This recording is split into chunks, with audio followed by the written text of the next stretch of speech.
Welcome to Horror Classics Audiobooks, where timeless terrors of literature comes alive once more.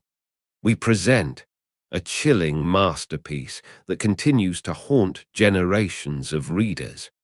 The Wendigo by Algernon Blackwood. Settle in, dim the lights, and let the darkness of this haunting tale unfold. Now, let the story begin. The Wendigo Chapter 1. A considerable number of hunting parties were out that year without finding so much as a fresh trail, for the moose were uncommonly shy, and the various Nimrods returned to the bosoms of their respective families with the best excuses the facts of their imaginations could suggest.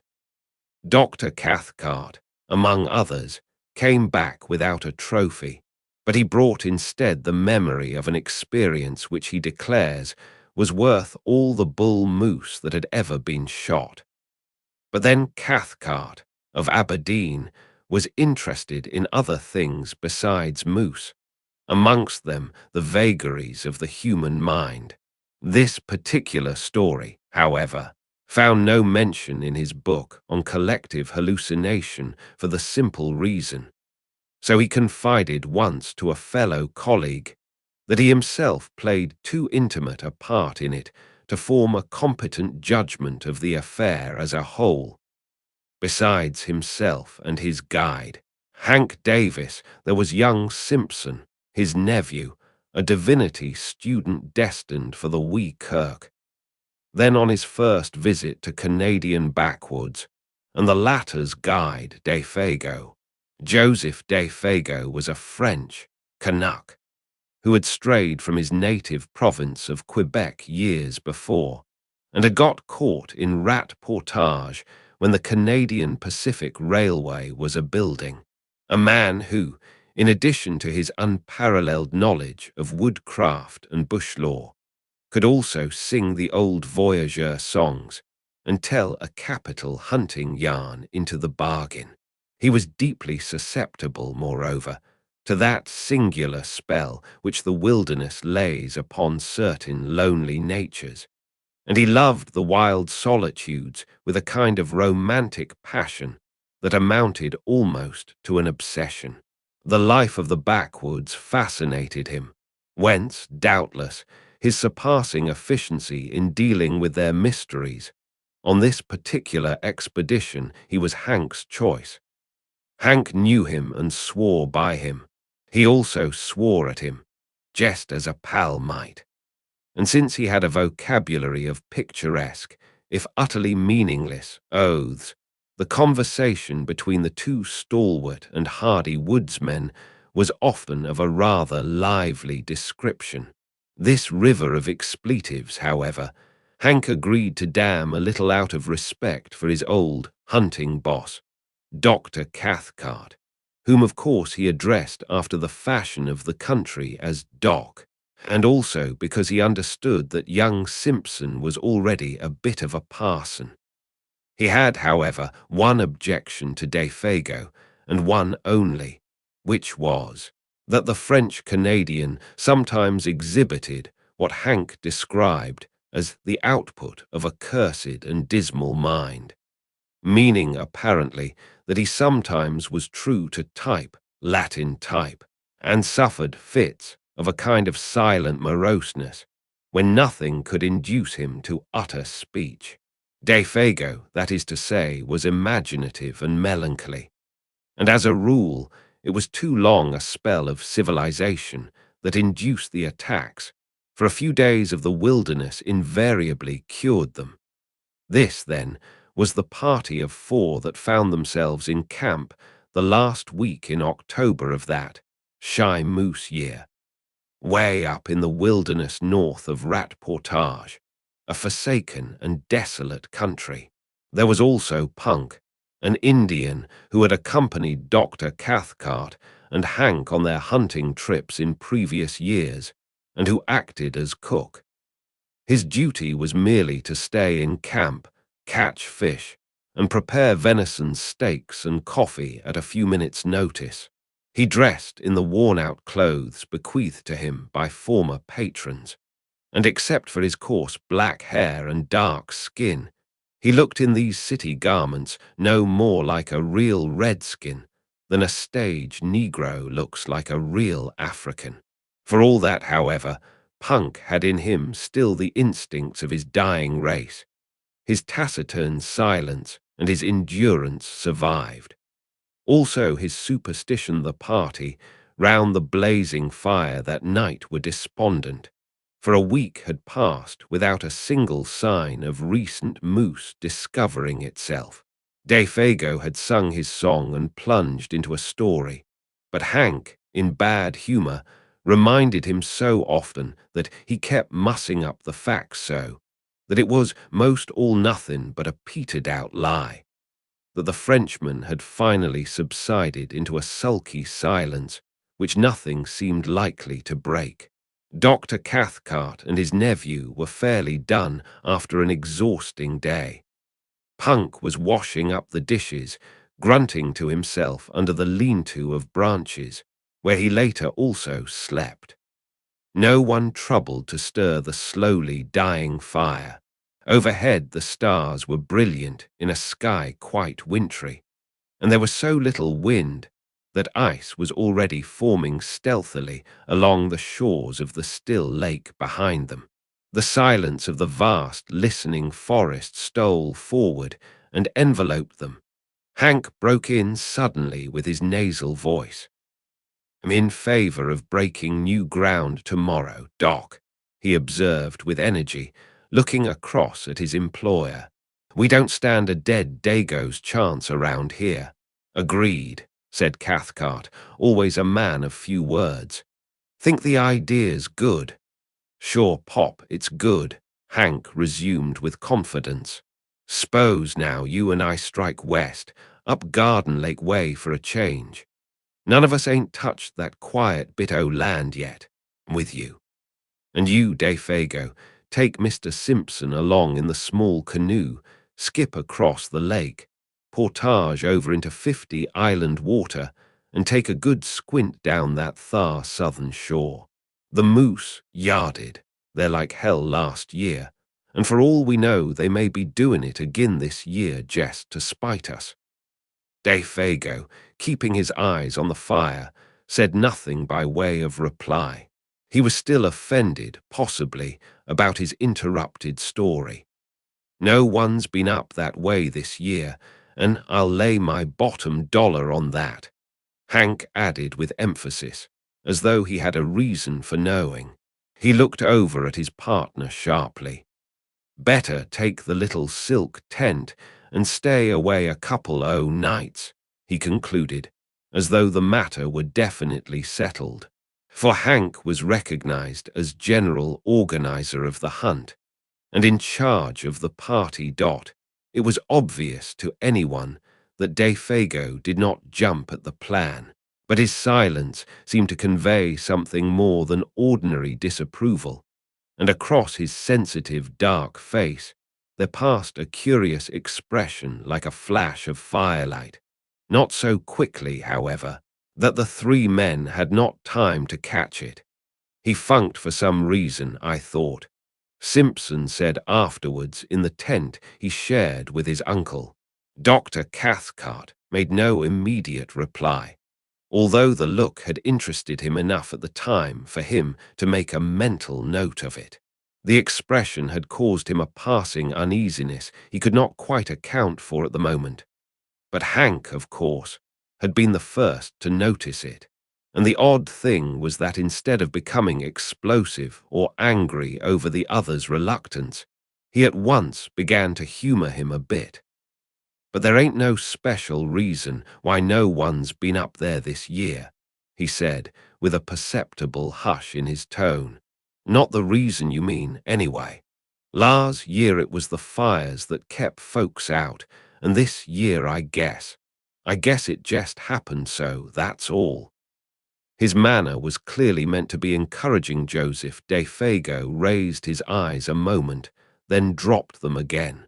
A breath of wind stole out of the forest and stirred the embers into a passing blaze. Dr. Cathcart again noticed the expression in the guide's face, and again he did not like it. But this time, the nature of the look betrayed itself. In those eyes, for an instant, he caught the gleam of a man scared in his very soul. It disquieted him more than he cared to admit. "Bad Indians up that way?" he asked, with a laugh to ease matters a little, while Simpson, too sleepy to notice this subtle byplay, moved off to bed with a prodigious yawn. Or anything wrong with the country," he added, when his nephew was out of hearing. Hank met his eye with something less than his usual frankness. "He's just skeered," he replied good-humoredly. "Skeered stiff about some old fairy tale. That's all, ain't it, old pard?" And he gave Defago a friendly kick on the moccasined foot that lay nearest the fire. Defago looked up quickly, as from an interrupted reverie, a reverie, however, that had not prevented his seeing all that went on about him. "Skeered? Nothing," he answered, with a flush of defiance. "There's nothing in the bush that can skeer Joseph Defago, and don't you forget it." And the natural energy with which he spoke made it impossible to know whether he told the whole truth or only a part of it. Hank turned towards the doctor. He was just going to add something when he stopped abruptly and looked round. A sound close behind them in the darkness made all three start. It was old Punk, who had moved up from his lean-to while they talked and now stood there just beyond the circle of firelight, listening. "'Nother time, Doc," Hank whispered with a wink, "when the gallery ain't stepped down into the stalls." And, springing to his feet, he slapped the Indian on the back and cried noisily, "Come up the fire and warm your dirty red skin a bit." He dragged him towards the blaze and threw more wood on. "That was a mighty good feed you give us an hour or two back," he continued heartily, as though to set the man's thoughts on another scent. "And it ain't Christian to let you stand out there freezing your old soul to hell while we're getting all good and toasted." Punk moved in and warmed his feet, smiling darkly at the other's volubility, which he only half understood, but saying nothing. And presently Dr. Cathcart, seeing that further conversation was impossible, followed his nephew's example and moved off to the tent, leaving the three men smoking over the now blazing fire. It is not easy to undress in a small tent without waking one's companion, and Cathcart, hardened and warm-blooded as he was in spite of his 50-odd years, did what Hank would have described as considerable of his twilight in the open. He noticed during the process that Punk had meanwhile gone back to his lean-to, and that Hank and Defago were at it hammer and tongs, or rather hammer and anvil, the little French-Canadian being the anvil. It was all very like the conventional stage picture of Western melodrama, the fire lighting up their faces with patches of alternate red and black. Defago, in slouch hat and moccasins, in the part of the Badlands villain. Hank, open-faced and hatless, with that reckless fling of his shoulders, the honest and deceived hero. And old Punk, eavesdropping in the background, supplying the atmosphere of mystery. The doctor smiled as he noticed the details, but at the same time, something deep within him, he hardly knew what, shrank a little, as though an almost imperceptible breath of warning had touched the surface of his soul and was gone again before he could seize it.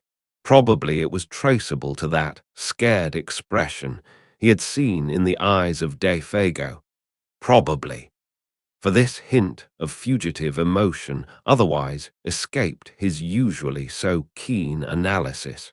Defago, he was vaguely aware, might cause trouble somehow. He was not as steady a guide as Hank, for instance. Further than that he could not get. He watched the men a moment longer before diving into the stuffy tent where Simpson already slept soundly. Hank, he saw, was swearing like a mad African in a New York nigger saloon, but it was the swearing of affection. The ridiculous oaths flew freely now that the cause of their obstruction was asleep.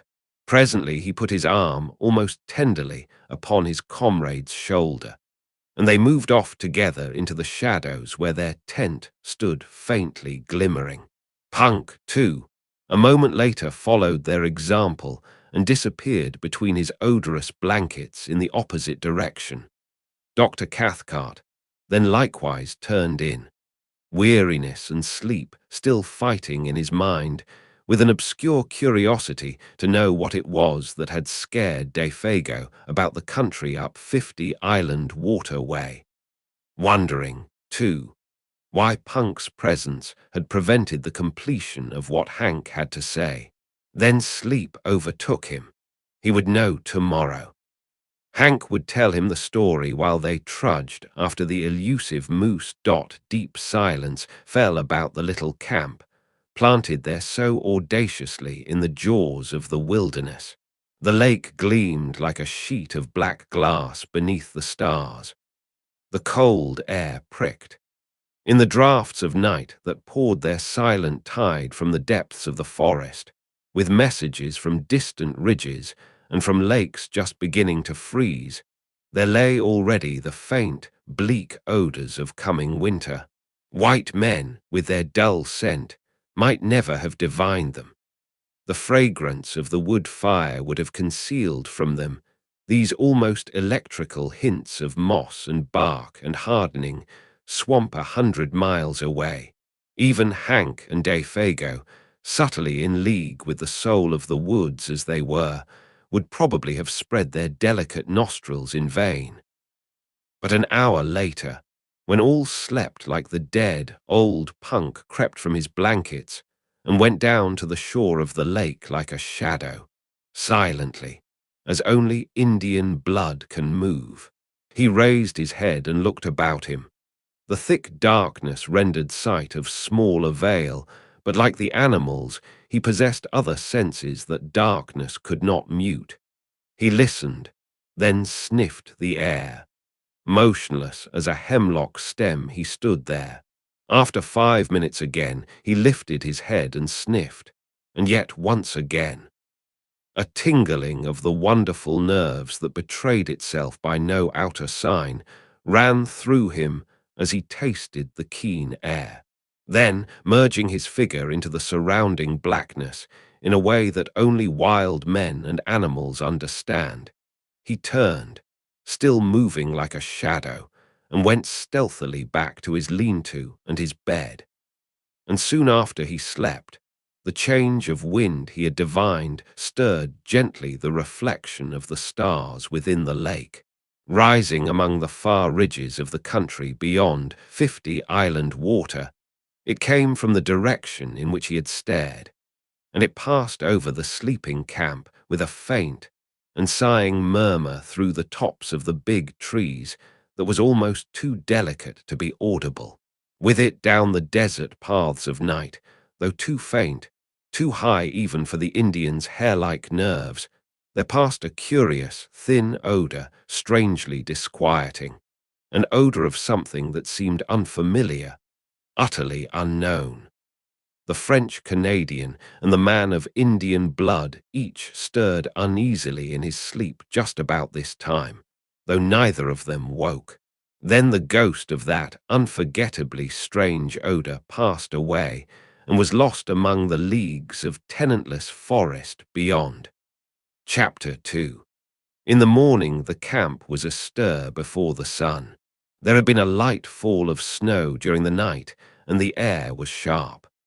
Punk had done his duty betimes, for the odors of coffee and fried bacon reached every tent. All were in good spirits. Winds shifted, cried Hank vigorously, watching Simpson and his guide already loading the small canoe. It's across the lake. Dead right for you fellas. And the snow'll make bully trails. If there's any moose mussing around up thar, they'll not get so much as a tail-end scent of you with the wind as it is. Good luck, Monsieur de Fago, he added, facetiously giving the name its French pronunciation for once, bon chance.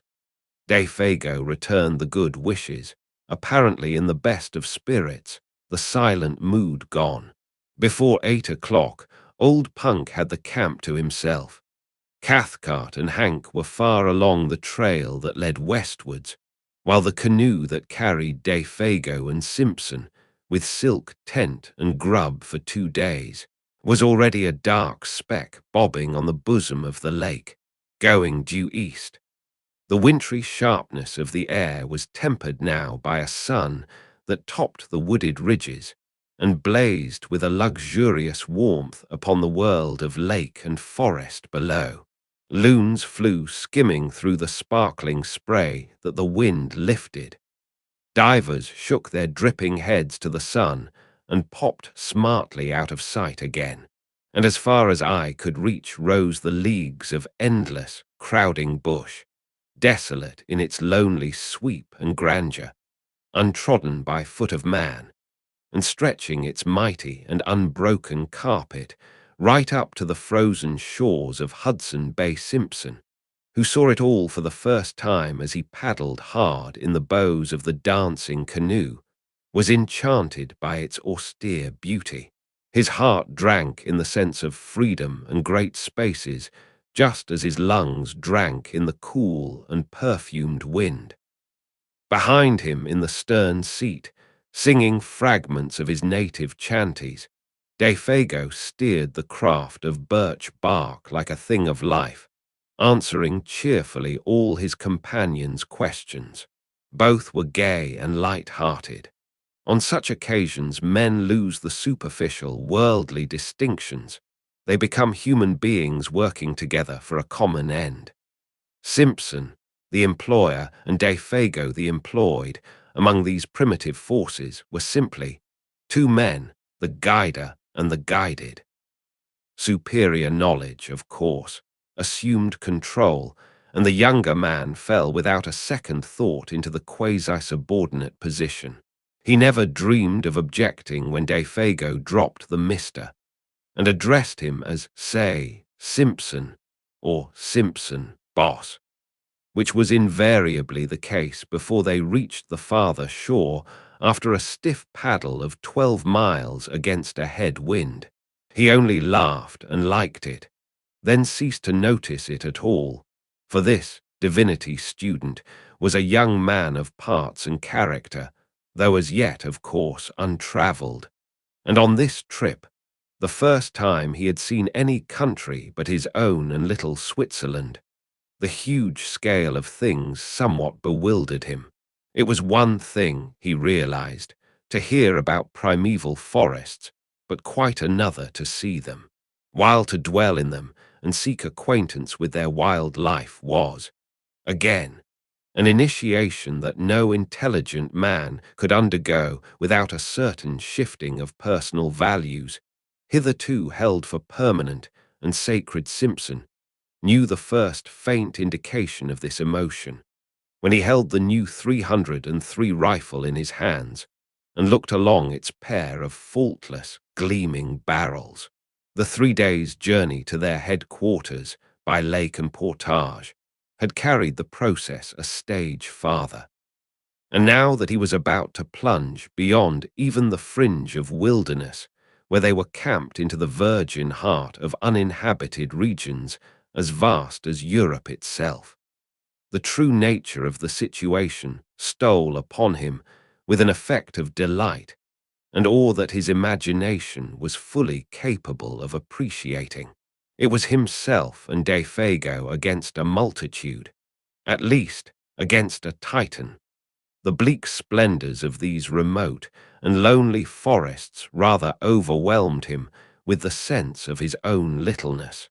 That stern quality of the tangled backwoods, which can only be described as merciless and terrible, rose out of these far blue woods swimming upon the horizon and revealed itself. He understood the silent warning. He realized his own utter helplessness. Only Defago, as a symbol of a distant civilization where man was master, stood between him and a pitiless death by exhaustion and starvation. It was thrilling to him, therefore, to watch Defago turn over the canoe upon the shore, pack the paddles carefully underneath, and then proceed to blaze the spruce stems for some distance on either side of an almost invisible trail, with the careless remark thrown in, "Say, Simpson, if anything happens to me, you'll find the canoe all correct by these marks. Then strike due west into the sun to hit the home camp again, see." It was the most natural thing in the world to say, and he said it without any noticeable inflection of the voice. Only it happened to express the youth's emotions at the moment with an utterance that was symbolic of the situation and of his own helplessness as a factor in it. He was alone with Defago in a primitive world. That was all. The canoe, another symbol of man's ascendancy, was now to be left behind. Those small yellow patches made on the trees by the axe were the only indications of its hiding place. Meanwhile, shouldering the packs between them, each man carrying his own rifle, they followed the slender trail over rocks and fallen trunks and across half-frozen swamps, skirting numerous lakes that fairly gemmed the forest, their borders fringed with mist, and towards 5 o'clock found themselves suddenly on the edge of the woods, looking out across a large sheet of water in front of them, dotted with pine-clad islands of all describable shapes and sizes. 50 island water, announced Defago wearily, and the sun just going to dip his bald old head into it, he added, with unconscious poetry. And immediately they set about pitching camp for the night. In a very few minutes, under those skillful hands that never made a movement too much or a movement too little. The silk tent stood taut and cozy, the beds of balsam boughs ready laid, and a brisk cooking fire burned with the minimum of smoke, while the young Scotchman cleaned the fish they had caught trolling behind the canoe. Defago guessed he would just as soon take a turn through the bush for indications of moose.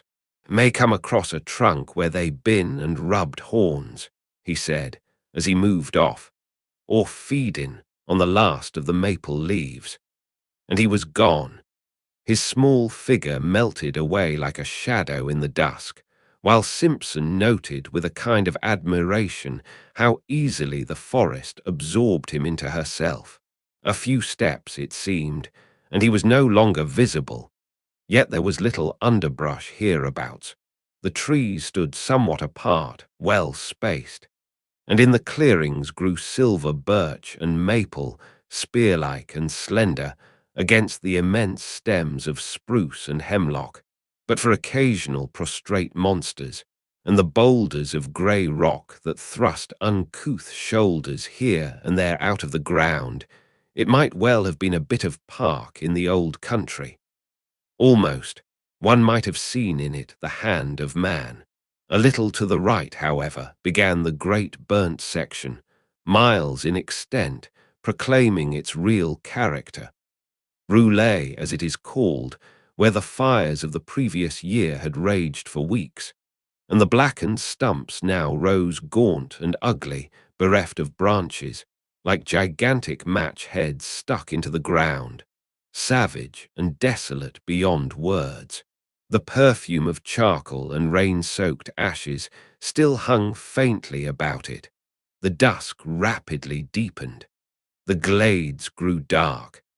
The crackling of the fire and the wash of little waves along the rocky lake shore were the only sounds audible.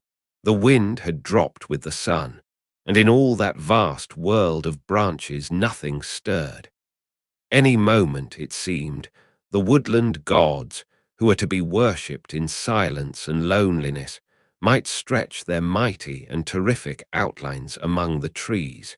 In front, through doorways pillared by huge straight stems, lay the stretch of 50 island water, a crescent-shaped lake some 15 miles from tip to tip, and perhaps 5 miles across where they were camped. A sky of rose and saffron, more clear than any atmosphere Simpson had ever known, still dropped its pale streaming fires across the waves, where the islands, 100, surely, rather than 50, floated like the fairy barks of some enchanted fleet, fringed with pines, whose crests fingered most delicately the sky. They almost seemed to move upwards as the light faded, about to weigh anchor and navigate the pathways of the heavens instead of the currents of their native and desolate lake. And strips of coloured cloud, like flaunting pennons, signalled their departure to the stars. The beauty of the scene was strangely uplifting. Simpson smoked the fish and burnt his fingers into the bargain in his efforts to enjoy it, and at the same time tend the frying pan and the fire. Yet, ever at the back of his thoughts, lay that other aspect of the wilderness, the indifference to human life, the merciless spirit of desolation which took no note of man. The sense of his utter loneliness, now that even Defago had gone, came close as he looked about him and listened for the sound of his companion's returning footsteps. There was pleasure in the sensation, yet with it a perfectly comprehensible alarm, and instinctively the thought stirred in him. What could I do, if anything happened and he did not come back?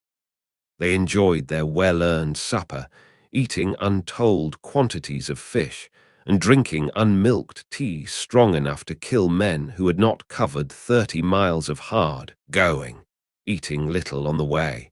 And when it was over, they smoked and told stories round the blazing fire, laughing, stretching weary limbs, and discussing plans for the morrow.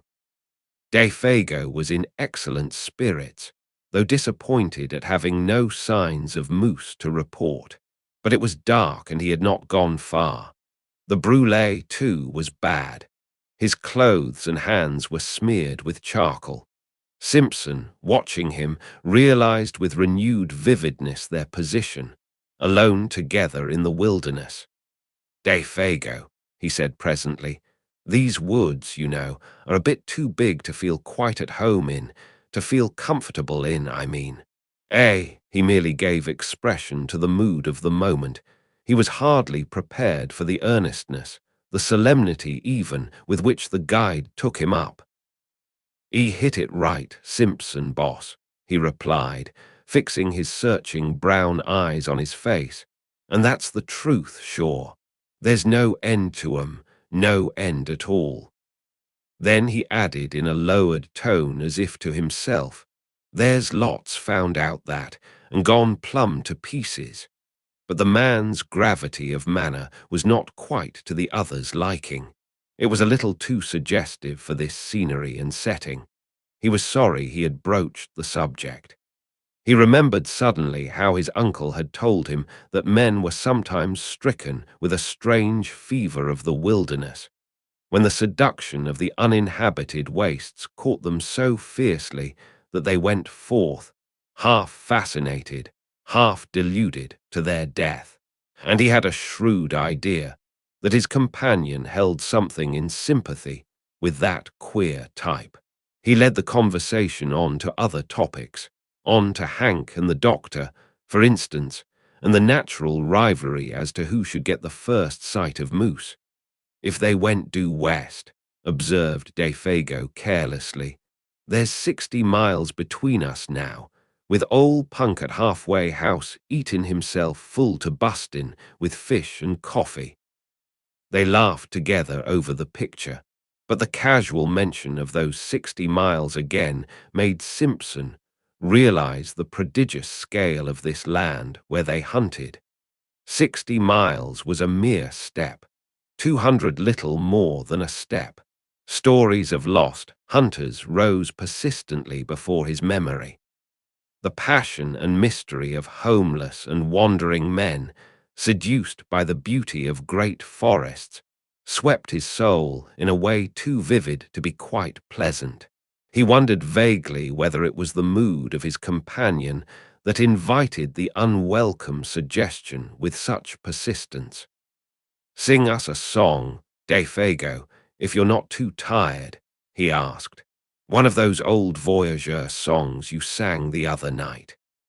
He handed his tobacco pouch to the guide and then filled his own pipe, while the Canadian, nothing loth, sent his light voice across the lake in one of those plaintive, almost melancholy chanties with which lumbermen and trappers lessen the burden of their labor.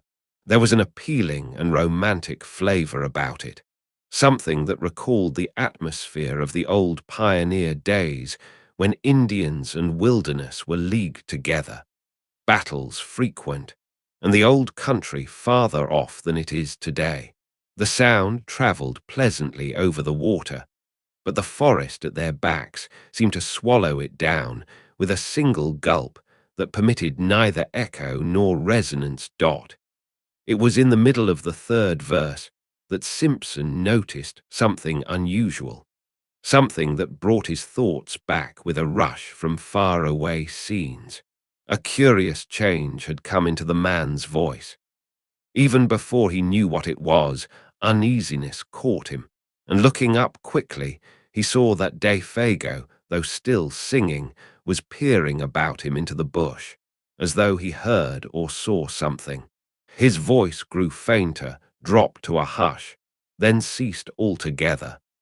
The same instant, with a movement amazingly alert, he started to his feet and stood upright, sniffing the air.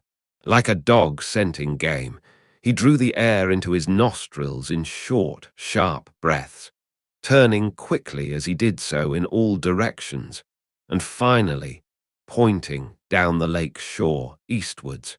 It was a performance unpleasantly suggestive and at the same time singularly dramatic. Simpson's heart fluttered disagreeably as he watched it. "Lord, man, how you made me jump!" he exclaimed, on his feet beside him the same instant and peering over his shoulder into the sea of darkness. "What's up? Are you frightened?" Even before the question was out of his mouth, he knew it was foolish, for any man with a pair of eyes in his head could see that the Canadian had turned white down to his very gills. Not even sunburn and the glare of the fire could hide that. The student felt himself trembling a little, weakish in the knees. "What's up?" he repeated quickly. "Do you smell moose? Or anything queer, anything wrong?" He lowered his voice instinctively. The forest pressed round them with its encircling wall. The nearer tree stems gleamed like bronze in the firelight. Beyond that, blackness, and so far as he could tell, a silence of death. Just behind them, a passing puff of wind lifted a single leaf, looked at it, then laid it softly down again without disturbing the rest of the covey. It seemed as if a million invisible causes had combined just to produce that single visible effect. Other life pulsed about them, and was Gonde Fago turned abruptly. The livid hue of his face had turned to a dirty grey. "I never said I heard or smelt. Nothing," he said slowly and emphatically, in an oddly altered voice that conveyed somehow a touch of defiance. "I was only tarking a look round, so to speak. It's always a mistake to be too previous with your questions." Then he added suddenly with obvious effort, in his more natural voice, "Have you got the matches, Boss Simpson?" and proceeded to light the pipe he had half filled just before he began to sing without speaking another word. They sat down again by the fire, De Fago changing his side so that he could face the direction the wind came from, for even a tenderfoot could tell that. Defago changed his position in order to hear and smell.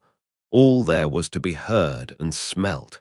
And since he now faced the lake with his back to the trees, it was evidently nothing in the forest that had sent so strange and sudden a warning to his marvelously trained nerves. "Guess now, I don't feel like singing any," he explained presently of his own accord. "That song kinder brings back memories that's troublesome to me. I never ought to have begun it.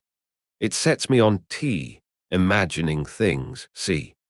Clearly the man was still fighting with some profoundly moving emotion. He wished to excuse himself in the eyes of the other. But the explanation, in that it was only a part of the truth, was a lie, and he knew perfectly well that Simpson was not deceived by it. For nothing could explain away the livid terror that had dropped over his face while he stood there sniffing the air. And nothing, no amount of blazing fire or chatting on ordinary subjects, could make that camp exactly as it had been before.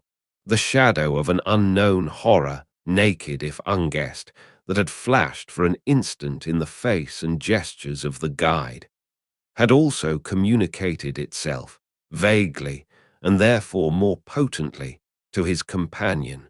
The guide's visible efforts to dissemble the truth only made things worse. Moreover, to add to the younger man's uneasiness, was the difficulty, nay, the impossibility he felt of asking questions, and also his complete ignorance as to the cause Indians, wild animals, forest fires.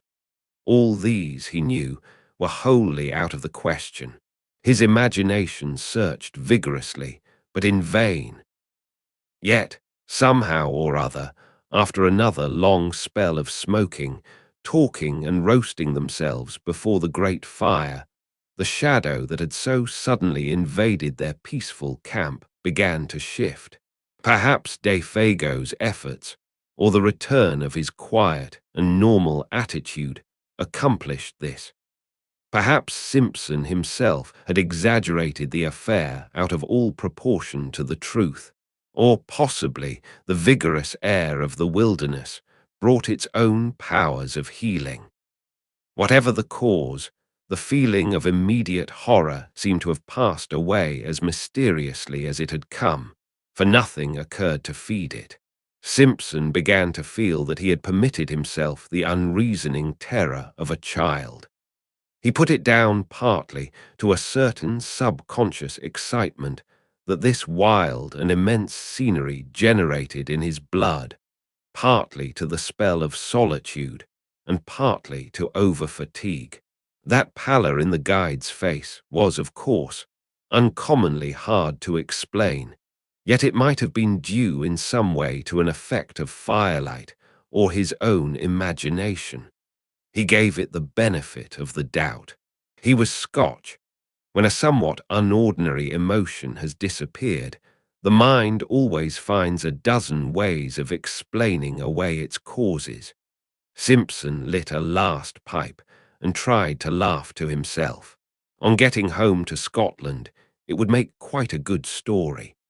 He did not realize that this laughter was a sign that terror still lurked in the recesses of his soul, that in fact it was merely one of the conventional signs by which a man, seriously alarmed, tries to persuade himself that he is not so Defago, however, heard that low laughter and looked up with surprise on his face. The two men stood, side by side, kicking the embers about before going to bed. It was 10 o'clock, a late hour for hunters to be still awake. "What's ticklin' yer?" he asked in his ordinary tone, yet gravely. I was thinking of our little toy woods at home, just at that moment," stammered Simpson, coming back to what really dominated his mind, and startled by the question, and comparing them to all this. And he swept his arm round to indicate the bouché pause followed, in which neither of them said anything. "All the same, I wouldn't laugh about it, if I was you. Defago added, looking over Simpson's shoulder into the shadows. There's places in there nobody won't never see into. Nobody knows what lives in there either. Too big, too far off.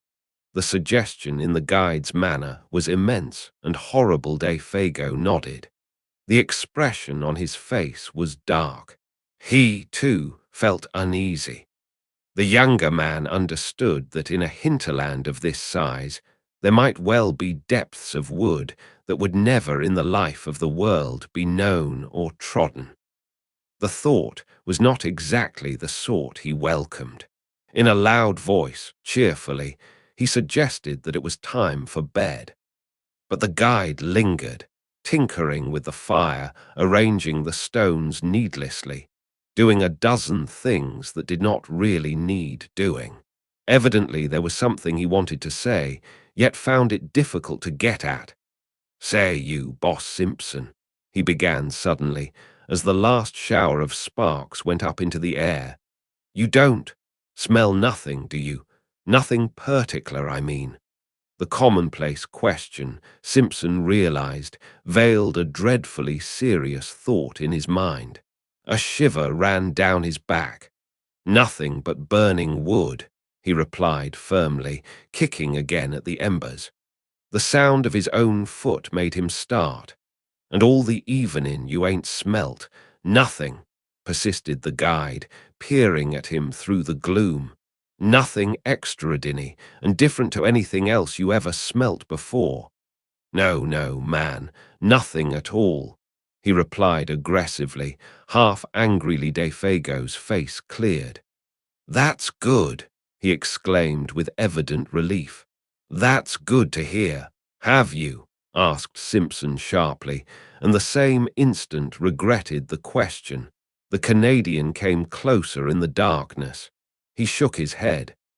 "I guess not," he said, though without overwhelming conviction. "It must have been just that song of mine that did it. It's the song they sing in lumber camps and godforsaken places like that, when they're skeered the Wendigos somewhere around, doing a bit of swift travelling." "And what's the Wendigo, pray?"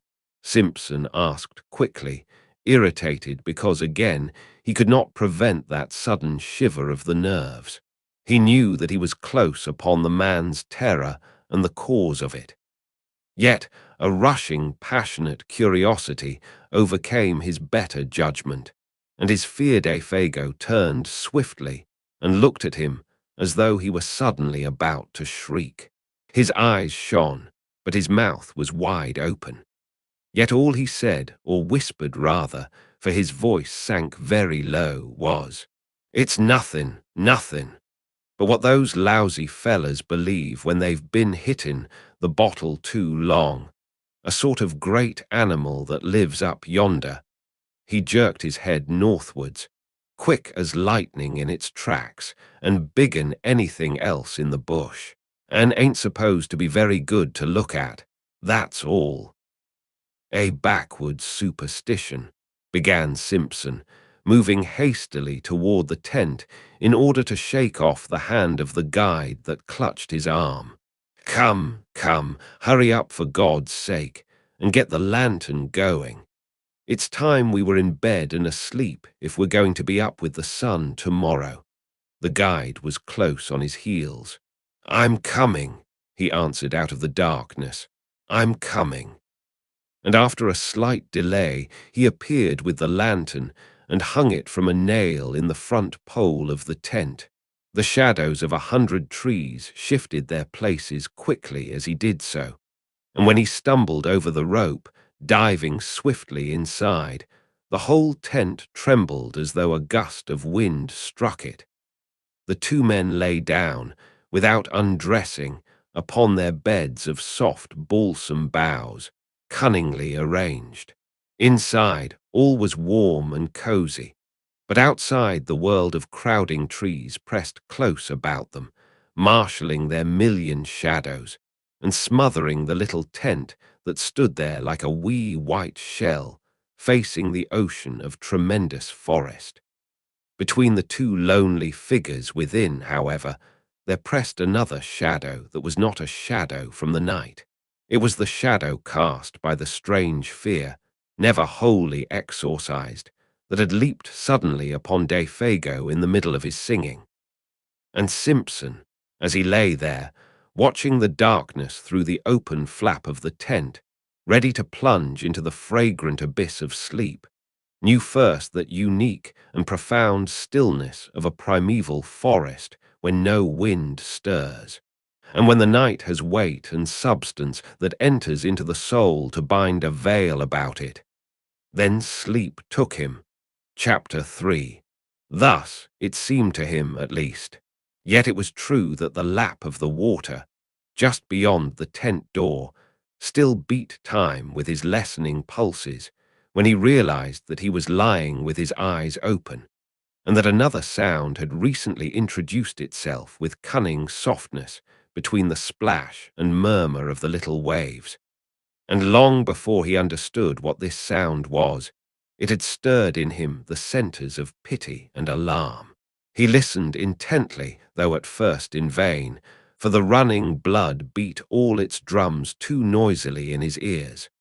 Did it come, he wondered, from the lake or from the woods?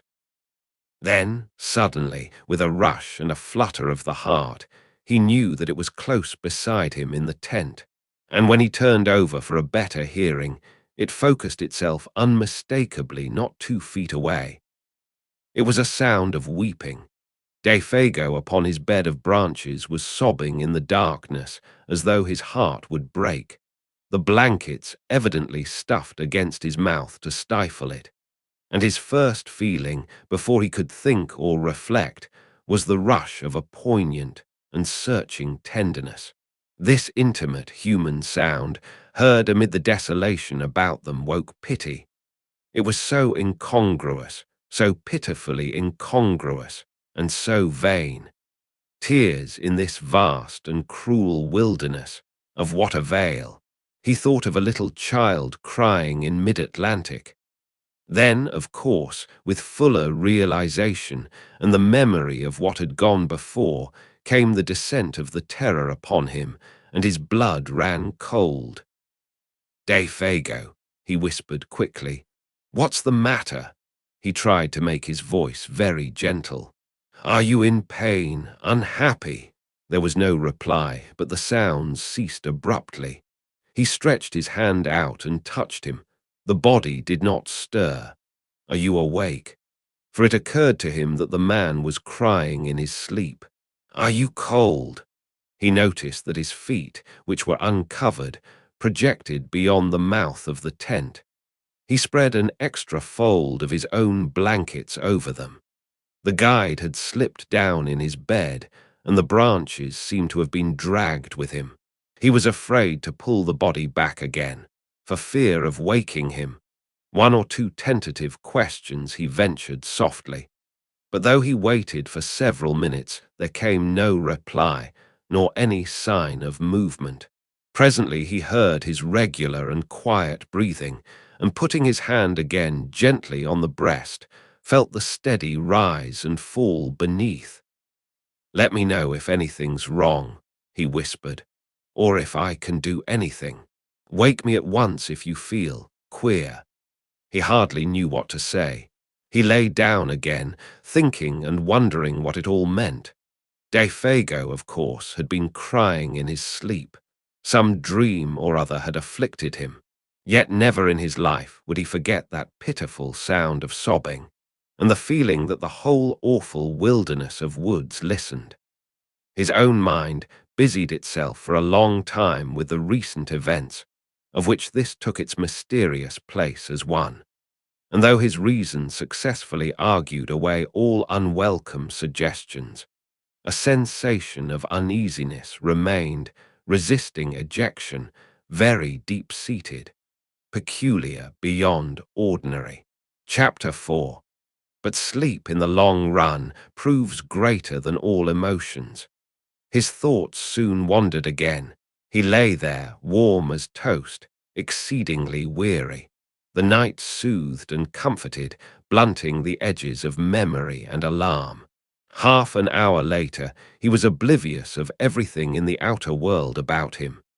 Yet sleep, in this case, was his great enemy, concealing all approaches, smothering the warning of his nerves. As sometimes, in a nightmare, events crowd upon each other's heels with a conviction of dread-fuelist reality. Yet some inconsistent detail accuses the whole display of incompleteness and disguise. So the events that now followed, though they actually happened, persuaded the mind somehow that the detail which could explain them had been overlooked in the confusion, and that therefore they were but partly true, the rest delusion. At the back of the sleeper's mind, something remains awake, ready to let slip the judgment. All this is not quite real. When you wake up, you'll understand. And thus, in a way, it was with Simpson. The events, not wholly inexplicable or incredible in themselves, yet remain for the man who saw and heard them, a sequence of separate facts of cold horror, because the little piece that might have made the puzzle clear lay concealed or overlooked so far as he can recall. It was a violent movement, running downwards through the tent towards the door. That first woke him and made him aware that his companion was sitting bolt upright beside him, quivering. Hours must have passed, for it was the pale gleam of the dawn that revealed his outline against the canvas. This time the man was not crying. He was quaking like a leaf. The trembling he felt plainly through the blankets down the entire length of his own body. Defago had huddled down against him for protection, shrinking away from something that apparently concealed itself near the door flaps of the little tent. Simpson thereupon called out in a loud voice some question or other. In the first bewilderment of waking, he does not remember exactly what, and the man made no reply. The atmosphere and feeling of true nightmare lay horribly about him, making movement and speech both difficult. At first, indeed, he was not sure where he was, whether in one of the earlier camps or at home in his bed at Aberdeen. The sense of confusion was very troubling, and next, almost simultaneous with his waking, it seemed, the profound stillness of the dawn outside was shattered by a most uncommon sound. It came without warning or audible approach, and it was unspeakably dreadful. It was a voice, Simpson declares, possibly a human voice, hoarse yet plaintive, a soft, roaring voice close outside the tent, overhead rather than upon the ground, of immense volume, while in some strange way most penetratingly and seductively sweet. It rang out, too, in three separate and distinct notes, or cries, that bore in some odd fashion a resemblance, far-fetched yet recognizable, to the name of the guide. Defago. The student admits he is unable to describe it quite intelligently, for it was unlike any sound he had ever heard in his life, and combined a blending of such contrary qualities. A sort of windy, crying voice, he calls it, as of something lonely and untamed, wild and of abominable power. And even before it ceased, dropping back into the great gulfs of silence, the guide beside him had sprung to his feet with an answering though unintelligible cry. He blundered against the tent pole with violence, shaking the whole structure, spreading his arms out frantically for more room, and kicking his legs impetuously free of the clinging blankets. For a second, perhaps two, he stood upright by the door, his outline dark against the pallor of the dawn.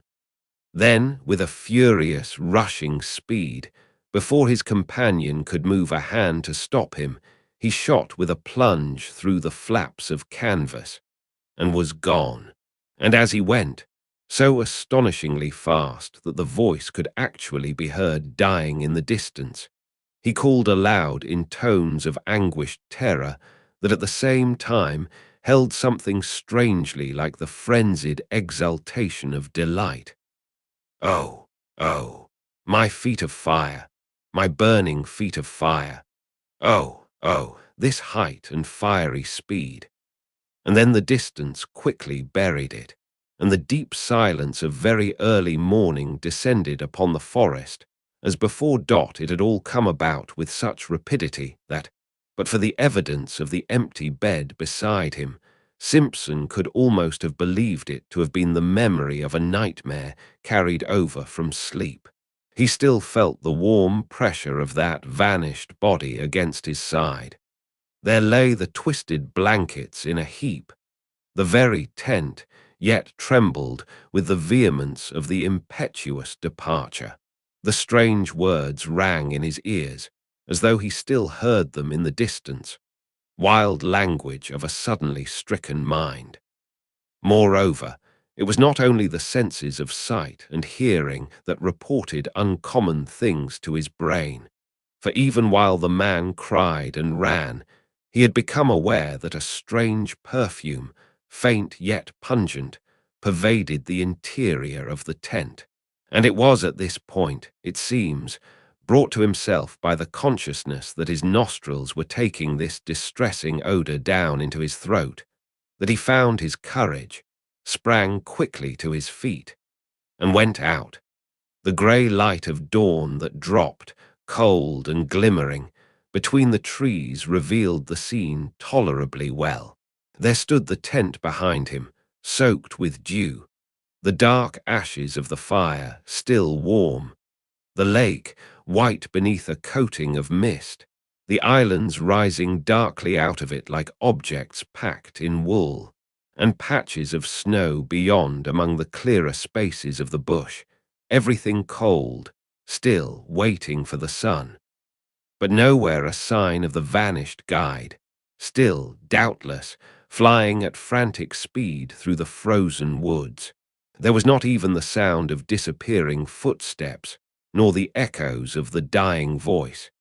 He had gone, utterly. There was nothing, nothing but the sense of his recent presence, so strongly left behind about the camp, and this penetrating, all-pervading odor, and even this was now rapidly disappearing in its turn.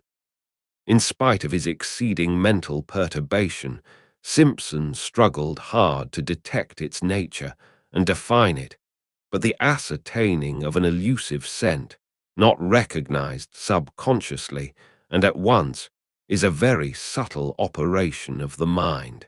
And he failed. It was gone before he could properly seize or name it. Approximate description, even, seems to have been difficult, for it was unlike any smell he knew. Acrid, rather, not unlike the odor of a lion, he thinks, yet softer and not wholly unpleasing, with something almost sweet in it that reminded him of the scent of decaying garden leaves, earth, and the myriad, nameless perfumes that make up the odor of a big forest. Yet the odor of lions is the phrase with which he usually sums it all up. Then, it was wholly gone, and he found himself standing by the ashes of the fire in a state of amazement and stupid terror that left him the helpless prey of anything that chose to happen. Had a muskrat poked its pointed muzzle over a rock, or a squirrel scuttled in that instant down the bark of a tree, he would most likely have collapsed without more ado and fainted, for he felt about the whole affair the touch somewhere of a great outer horror, and his scattered powers had not as yet had time to collect themselves into a definite attitude of fighting self-control. Nothing did happen, however. A great kiss of wind ran softly through the awakening forest, and a few maple leaves here and there rustled tremblingly to earth. The sky seemed to grow suddenly much lighter. Simpson felt the cool air upon his cheek and uncovered head, realized that he was shivering with the cold, and, making a great effort, realized next that he was alone in the bush. and that he was called upon to take immediate steps to find and succor his vanished companion. Make an effort. Accordingly, he did, though an ill-calculated and futile one. With that wilderness of trees about him, the sheet of water cutting him off behind, and the horror of that wild cry in his blood, he did what any other inexperienced man would have done in similar bewilderment. He ran about without any sense of direction like a frantic child, and called loudly without ceasing the name of the guide. "Defago, Defago, Defago," he yelled, and the trees gave him back the name as often as he shouted, only a little softened. "Defago, Defago, Defago." He followed the trail that lay a short distance across the patches of snow, and then lost it again where the trees grew too thickly for snow to lie. He shouted till he was hoarse, until the sound of his own voice in all that unanswering and listening world began to frighten him. His confusion increased in direct ratio to the violence of his efforts. His distress became formidably acute, till at length his exertions defeated their own object, and from sheer exhaustion he headed back to the camp again. It remains a wonder that he ever found his way. It was with great difficulty, and only after numberless false clues, that he at last saw the white tent between the trees, and so reached safety. Exhaustion then applied its own remedy, and he grew calmer. He made the fire and breakfasted. Hot coffee and bacon put a little sense and judgment into him again, and he realized that he had been behaving like a boy. He now made another and more successful attempt to face the situation collectedly, and a nature naturally plucky coming to his assistance, he decided that he must first make as thorough a search as possible, failing success in which he must find his way into the home camp as best he could and bring help. And this was what he did. Taking food, matches, and rifle with him, and a small axe to blaze the trees against his return journey, he set forth. It was 8 o'clock when he started, the sun shining over the tops of the trees in a sky without clouds. Pinned to a stake by the fire, he left a note in case Defago returned while he was away. This time, according to a careful plan, he took a new direction, intending to make a wide sweep that must sooner or later cut into indications of the guide's trail. And before he had gone a quarter of a mile, he came across the tracks of a large animal in the snow, and beside it the light and smaller tracks of what were beyond question human feet, the feet of Defago. The relief he at once experienced was natural, though brief, for at first sight he saw in these tracks a simple explanation of the whole matter. These big marks had surely been left by a bull moose that, wind against it, had blundered upon the camp, and uttered its singular cry of warning and alarm the moment its mistake was apparent. Defago, in whom the hunting instinct was developed to the point of uncanny perfection, had scented the brute coming down the wind hours before. His excitement and disappearance were due, of course, to his. Then the impossible explanation at which he grasped faded, as common sense showed him mercilessly that none of this was true. No guide, much less a guide like Defago, could have acted in so irrational a way, going off even without his rifle. The whole affair demanded a far more complicated elucidation when he remembered the details of it all: the cry of terror, the amazing language, the grey face of horror when his nostrils first caught the new odor, that muffled sobbing in the darkness. And for this, too, now came back to him dimly the man's original aversion for this particular bit of country. Besides, now that he examined them closer, these were not the tracks of a bull moose at all. Hank had explained to him the outline of a bull's hoofs, of a cow's or calf's too, for that matter. He had drawn them clearly on a strip of birch bark, and these were wholly different. They were big, round, ample, and with no pointed outline as of sharp hoofs. He wondered for a moment whether bear tracks were like that. There was no other animal he could think of, for caribou did not come so far south at this season, and even if they did, would leave hoof marks. They were ominous signs. These mysterious writings left in the snow by the unknown creature that had lured a human being away from safety. And when he coupled them in his imagination with that haunting sound that broke the stillness of the dawn, a momentary dizziness shook his mind, distressing him again beyond belief. He felt the threatening aspect of it all, and stooping down to examine the marks more closely, he caught a faint whiff of that sweet yet pungent odor that made him instantly straighten up again, fighting a sensation almost of nausea. Then his memory played him another evil trick. He suddenly recalled those uncovered feet projecting beyond the edge of the tent, and the body's appearance of having been dragged towards the opening. The man's shrinking from something by the door when he woke later. The details now beat against his trembling mind with concerted attack. They seemed to gather in those deep spaces of the silent forest about him, where the host of trees stood waiting, listening, watching to see what he would do. The woods were closing round him. With the persistence of true pluck, however, Simpson went forward, following the tracks as best he could, smothering these ugly emotions that sought to weaken his will. He blazed innumerable trees as he went, ever fearful of being unable to find the way back, and calling aloud at intervals of a few seconds the name of the guide. The dull tapping of the axe upon the massive trunks and the unnatural accents of his own voice became at length sounds that he even dreaded to make, dreaded to hear, for they drew attention without ceasing to his presence and exact whereabouts.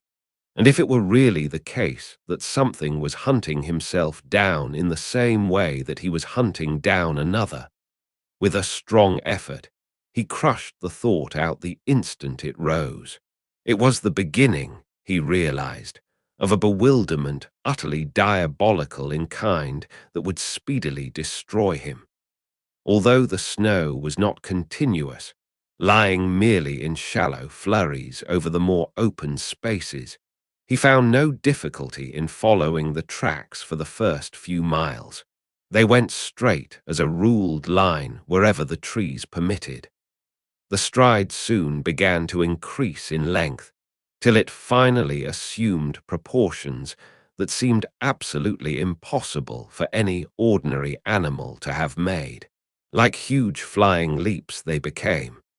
One of these he measured, and though he knew that stretch of 18 feet must be somehow wrong, he was at a complete loss to understand why he found no signs on the snow between the extreme points. But what perplexed him even more, making him feel his vision had gone utterly awry, was that Defago's stride increased in the same manner and finally covered the same incredible distances. It looked as if the great beast had lifted him with it and carried him across these astonishing intervals. Simpson, who was much longer in the limb, found that he could not compass even half the stretch by taking a running jump, and the sight of these huge tracks, running side by side, silent evidence of a dreadful journey in which terror or madness had urged to impossible results, was profoundly moving. It shocked him in the secret depths of his soul. It was the most horrible thing his eyes had ever looked upon. He began to follow them mechanically, absent-mindedly almost, ever peering over his shoulder to see if he, too, were being followed by something with a gigantic tread, and soon it came about that he no longer quite realized what it was they signified. These impressions left upon the snow by something nameless and untamed, always accompanied by the footmarks of the little French Canadian, his guide, his comrade, the man who had shared his tent a few hours before, chatting, laughing, even singing by his side. Chapter 5. For a man of his years and inexperience, only a canny Scot, perhaps, grounded in common sense and established in logic, could have preserved even that measure of balance that this youth somehow or other did manage to preserve through the whole adventure. Otherwise, two things he presently noticed, while forging pluckily ahead, must have sent him headlong back to the comparative safety of his tent, instead of only making his hands close more tightly upon the rifle stock, while his heart, trained for the wee kirk, sent a wordless prayer winging its way to heaven. Both tracks, he saw, had undergone a change, and this change, so far as it concerned the footsteps of the man, was in some undecipherable manner. Appalling dot, it was in the bigger tracks he first noticed this, and for a long time he could not quite believe his eyes. Was it the blown leaves that produced odd effects of light and shade, or that the dry snow, drifting like finely ground rice about the edges, cast shadows and high lights? Or was it actually the fact that the great marks had become faintly colored? For round about the deep, plunging holes of the animal there now appeared a mysterious, reddish tinge that was more like an effect of light than of anything that dyed the substance of the snow itself. Every mark had it, and had it increasingly, this indistinct fiery tinge that painted a new touch of ghastliness into the picture. But when, wholly unable to explain or to credit it, he turned his attention to the other tracks to discover if they, too, bore similar witness, he noticed that these had meanwhile undergone a change that was infinitely worse, and charged with far more horrible suggestion. For, in the last 100 yards or so, he saw that they had grown gradually into the semblance of the parent tread. Imperceptibly the change had come about, yet unmistakably. It was hard to see where the change first began. The result, however, was beyond question.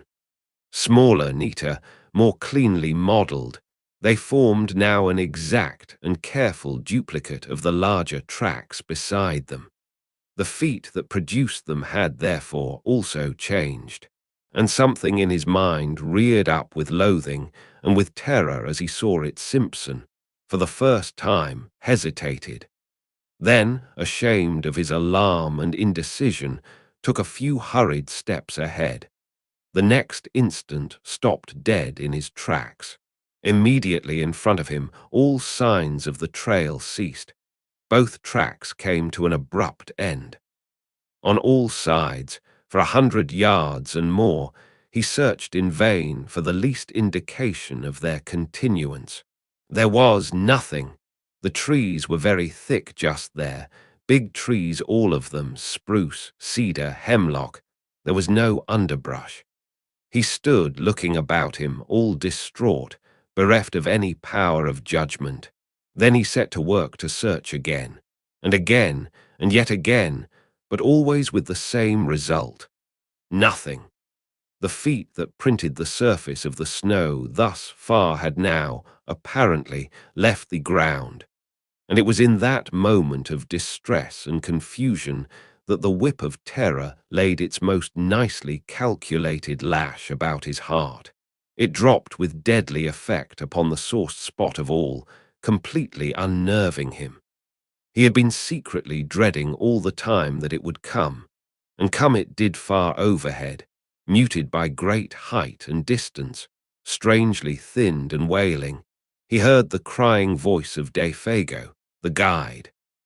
The sound dropped upon him out of that still, wintry sky with an effect of dismay and terror unsurpassed. The rifle fell to his feet. He stood motionless an instant, listening as it were with his whole body, then staggered back against the nearest tree for support, disorganized hopelessly in mind and spirit. To him, in that moment, it seemed the most shattering and dislocating experience he had ever known, so that his heart emptied itself of all feeling whatsoever as by a sudden draught. Oh, oh, this fiery height! Oh, my feet of fire, my burning feet of fire, ran in far, beseeching accents of indescribable appeal this voice of anguish down the sky. Once it called, then silence through all the listening wilderness of trees, and Simpson, scarcely knowing what he did, presently found himself running wildly to and fro, searching, calling, tripping over roots and boulders, and flinging himself in a frenzy of undirected pursuit after the caller. Behind the screen of memory and emotion with which experience veils events, he plunged, distracted and half deranged, picking up false lights like a ship at sea, terror in his eyes and heart and soul. For the panic of the wilderness had called to him in that far voice, the power of untamed distance, the enticement of the desolation that destroys. He knew in that moment all the pains of someone hopelessly and irretrievably lost, suffering the lust and travail of a soul in the final loneliness, a vision of Defago, eternally hunted, driven, and pursued across the ski vastness of those ancient forests, fled like a flame across the dark ruin of his thoughts. It seemed ages before he could find anything in the chaos of his disorganized sensations to which he could anchor himself steady for a moment, and think. The cry was not repeated. His own hoarse calling brought no response. The inscrutable forces of the wild had summoned their victim beyond recall, and held him fast. Yet he searched and called, it seems, for hours afterwards, for it was late in the afternoon when at length he decided to abandon a useless pursuit and return to his camp on the shores of 50 Island Water. Even then he went with reluctance, that crying voice still echoing in his ears. With difficulty he found his rifle and the homeward trail. The concentration necessary to follow the badly blazed trees and a biting hunger that gnawed helped to keep his mind steady. Otherwise, he admits, the temporary aberration he had suffered might have been prolonged to the point of positive disaster. Gradually, the ballast shifted back again, and he regained something that approached his normal equilibrium. But for all that the journey through the gathering dusk was miserably haunted, he heard innumerable following footsteps, voices that laughed and whispered, and saw figures crouching behind trees and boulders, making signs to one another for a concerted attack the moment he had passed. The creeping murmur of the wind made him start and listen. He went stealthily, trying to hide where possible, and making as little sound as he could.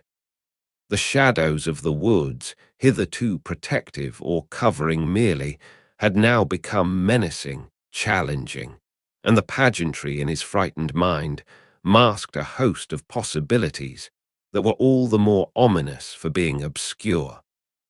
The presentiment of a nameless doom lurked ill-concealed behind every detail of what had happened.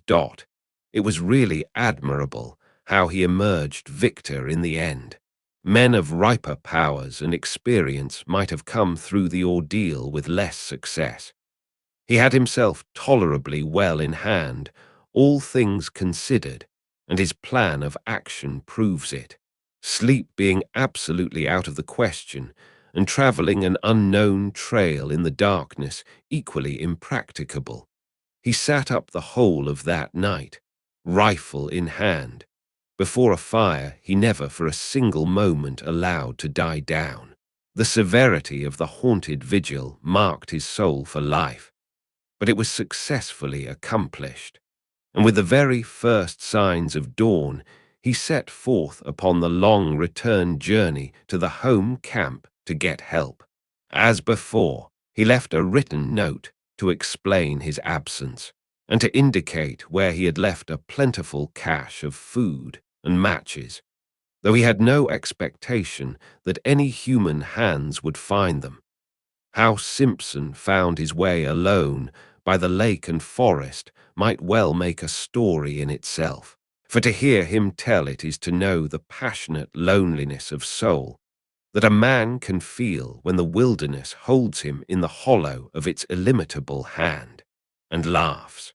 It is also to admire his indomitable pluck. He claims no skill, declaring that he followed the almost invisible trail mechanically and without thinking. And this, doubtless, is the truth. He relied upon the guiding of the unconscious mind, which is instinct. Perhaps, too, some sense of orientation, known to animals and primitive men, may have helped as well, for through all that tangled region he succeeded in reaching the exact spot where Defago had hidden the canoe nearly 3 days before, with the remark, "Strike due west across the lake into the sun to find the camp."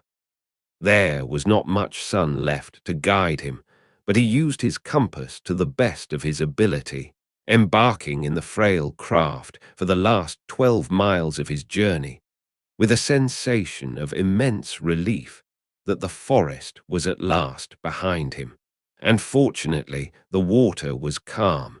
He took his line across the center of the lake instead of coasting round the shores for another 20 miles. Fortunately, too, the other hunters were back. The light of their fires furnished a steering point, without which he might have searched all night long for the actual position of the camp. It was close upon midnight all the same when his canoe grated on the sandy cove, and Hank, Punk, and his uncle, disturbed in their sleep by his cries, ran quickly down and helped a very exhausted and broken specimen of Scotch humanity over the rocks toward a dying fire. Chapter 6. The sudden entrance of his prosaic uncle into this world of wizardry and horror that had haunted him without interruption now for 2 days and 2 nights had the immediate effect of giving to the affair an entirely new aspect. The sound of that crisp, "Helloa, my boy, and what's up now?" and the grasp of that dry and vigorous hand introduced another standard of judgment. A revulsion of feeling washed through him. He realized that he had let himself go rather badly. He even felt vaguely ashamed of himself. The native hard-headedness of his race reclaimed him, and this doubtless explains why he found it so hard to tell that group round the fire everything. He told enough, however, for the immediate decision to be arrived at that a relief party must start at the earliest possible moment, and that Simpson, in order to guide it capably, must first have food and, above all, sleep. Dr. Cathcart, observing the lad's condition more shrewdly than his patient knew, gave him a very slight injection of morphine. For 6 hours he slept like the dead. From the description carefully written out afterwards by this student of divinity, it appears that the account he gave to the astonished group omitted sundry vital and important details. He declares that, with his uncle's wholesome, matter-of-fact countenance staring him in the face, he simply had not the courage to mention them. Thus, all the search party gathered, it would seem, was that Defago had suffered in the night an acute and inexplicable attack of mania, had imagined himself called by someone or something, and had plunged into the bush after it without food or rifle, where he must die a horrible and lingering death by cold and starvation unless he could be found and rescued in time. In time, moreover, meant at once dot in the course of the following day, however.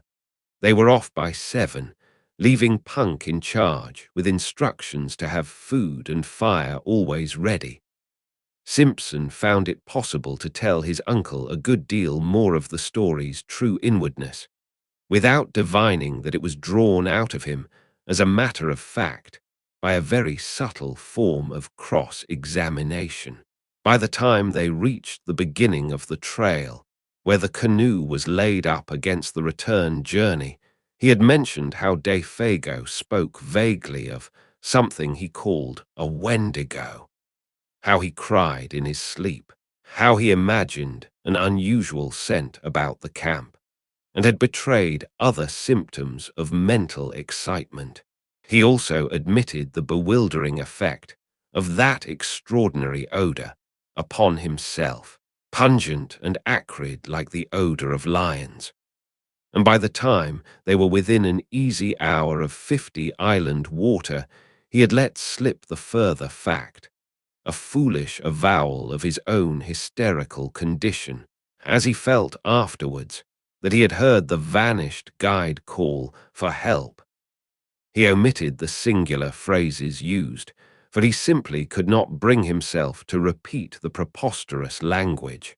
Also, while describing how the man's footsteps in the snow had gradually assumed an exact miniature likeness of the animal's plunging tracks, he left out the fact that they measured a wholly incredible distance. It seemed a question nicely balanced between individual pride and honesty, what he should reveal and what suppress. He mentioned the fiery tinge in the snow, for instance, yet shrank from telling that body and bed had been partly dragged out of the tent, with the net result that Dr. Cathcart, adroit psychologist that he fancied himself to be, had assured him clearly enough exactly where his mind, influenced by loneliness, bewilderment, and terror, had yielded to the strain and invited delusion. While praising his conduct, he managed at the same time to point out where, when, and how his mind had gone astray. He made his nephew think himself finer than he was by judicious praise, yet more foolish than he was by minimizing the value of the evidence. Like many another materialist, that is, he lied cleverly on the basis of insufficient knowledge, because the knowledge supplied seemed to his own particular intelligence inadmissible. The spell of these terrible solitudes, he said, cannot leave any mind untouched, any mind, that is, possessed of the higher imaginative qualities. It has worked upon yours exactly as it worked upon my own when I was your age. The animal that haunted your little camp was undoubtedly a moose, for the belling of a moose may have, sometimes, a very peculiar quality of sound. The colored appearance of the big tracks was obviously a defect of vision in your own eyes produced by excitement. The size and stretch of the tracks we shall prove when we come to them, but the hallucination of an audible voice, of course, is one of the commonest forms of delusion due to mental excitement. An excitement, my dear boy, perfectly excusable, and let me add, wonderfully controlled by you under the circumstances. For the rest, I am bound to say, you have acted with a splendid courage, for the terror of feeling oneself lost in this wilderness is nothing short of awful, and had I been in your place, I don't for a moment believe I could have behaved with 1/4 of your wisdom and decision. The only thing I find it uncommonly difficult to explain is that damned odor. It made me feel sick, I assure you, declared his nephew, positively dizzy. His uncle's attitude of calm omniscience, merely because he knew more psychological formulae, made him slightly defiant. It was so easy to be wise in the explanation of an experience one has not personally witnessed. A kind of desolate and terrible odor is the only way I can describe it, he concluded, glancing at the features of the quiet, unemotional man beside him. I can only marvel, was the reply, that under the circumstances it did not seem to you even worse. The dry words, Simpson knew, hovered between the truth and his uncle's interpretation of the truth. And so at last they came to the little camp and found the tent still standing, the remains of the fire and the piece of paper pinned to a stake beside it, untouched. The cache, poorly contrived by inexperienced hands, however, had been discovered and opened by musk rats, mink, and squirrel. The matches lay scattered about the opening, but the food had been taken to the last crumb. "Well, fellas, he ain't here," exclaimed Hank loudly after his fashion, "and that's as sartin as the coal supply down below. But where he's got to by this time is 'bout as unsartin as the trade in crowns in t'other place." The presence of a divinity student was no barrier to his language at such a time, though for the reader's sake it may be severely edited. "I propose," he added, "that we start out at once and hunt form like hell." The gloom of Defago's probable fate oppressed the whole party with a sense of dreadful gravity the moment they saw the familiar signs of recent occupancy, especially the tent, with the bed of balsam branches still smoothed and flattened by the pressure of his body, seemed to bring his presence near to them. Simpson, feeling vaguely as if his world were somehow at stake, went about explaining particulars in a hushed tone. He was much calmer now, though overwearied with the strain of his many journeys. His uncle's method of explaining away, rather, the details still fresh in his haunted memory, helped, too, to put ice upon his emotions. "And that's the direction he ran off in," he said to his two companions, pointing in the direction where the guide had vanished that morning in the grey dawn. "Straight down there he ran like a deer, in between the birch and the hemlock." Hank and Dr. Cathcart exchanged glances, and it was about 2 miles down there, in a straight line, continued the other, speaking with something of the former terror in his voice, "that I followed his trail to the place where it stopped dead, and where you heard him calling and caught the stench, and all the rest of the wicked entertainment," cried Hank, with a volubility that betrayed his keen distress, "and where your excitement overcame you to the point of producing illusions," added Dr. Cathcart under his breath, yet not so low that his nephew did not hear it. It was early in the afternoon, for they had travelled quickly, and there were still a good 2 hours of daylight left. Dr. Cathcart and Hank lost no time in beginning the search, but Simpson was too exhausted to accompany them. They would follow the blazed marks on the trees and, where possible, his footsteps. Meanwhile, the best thing he could do was to keep a good fire going and rest.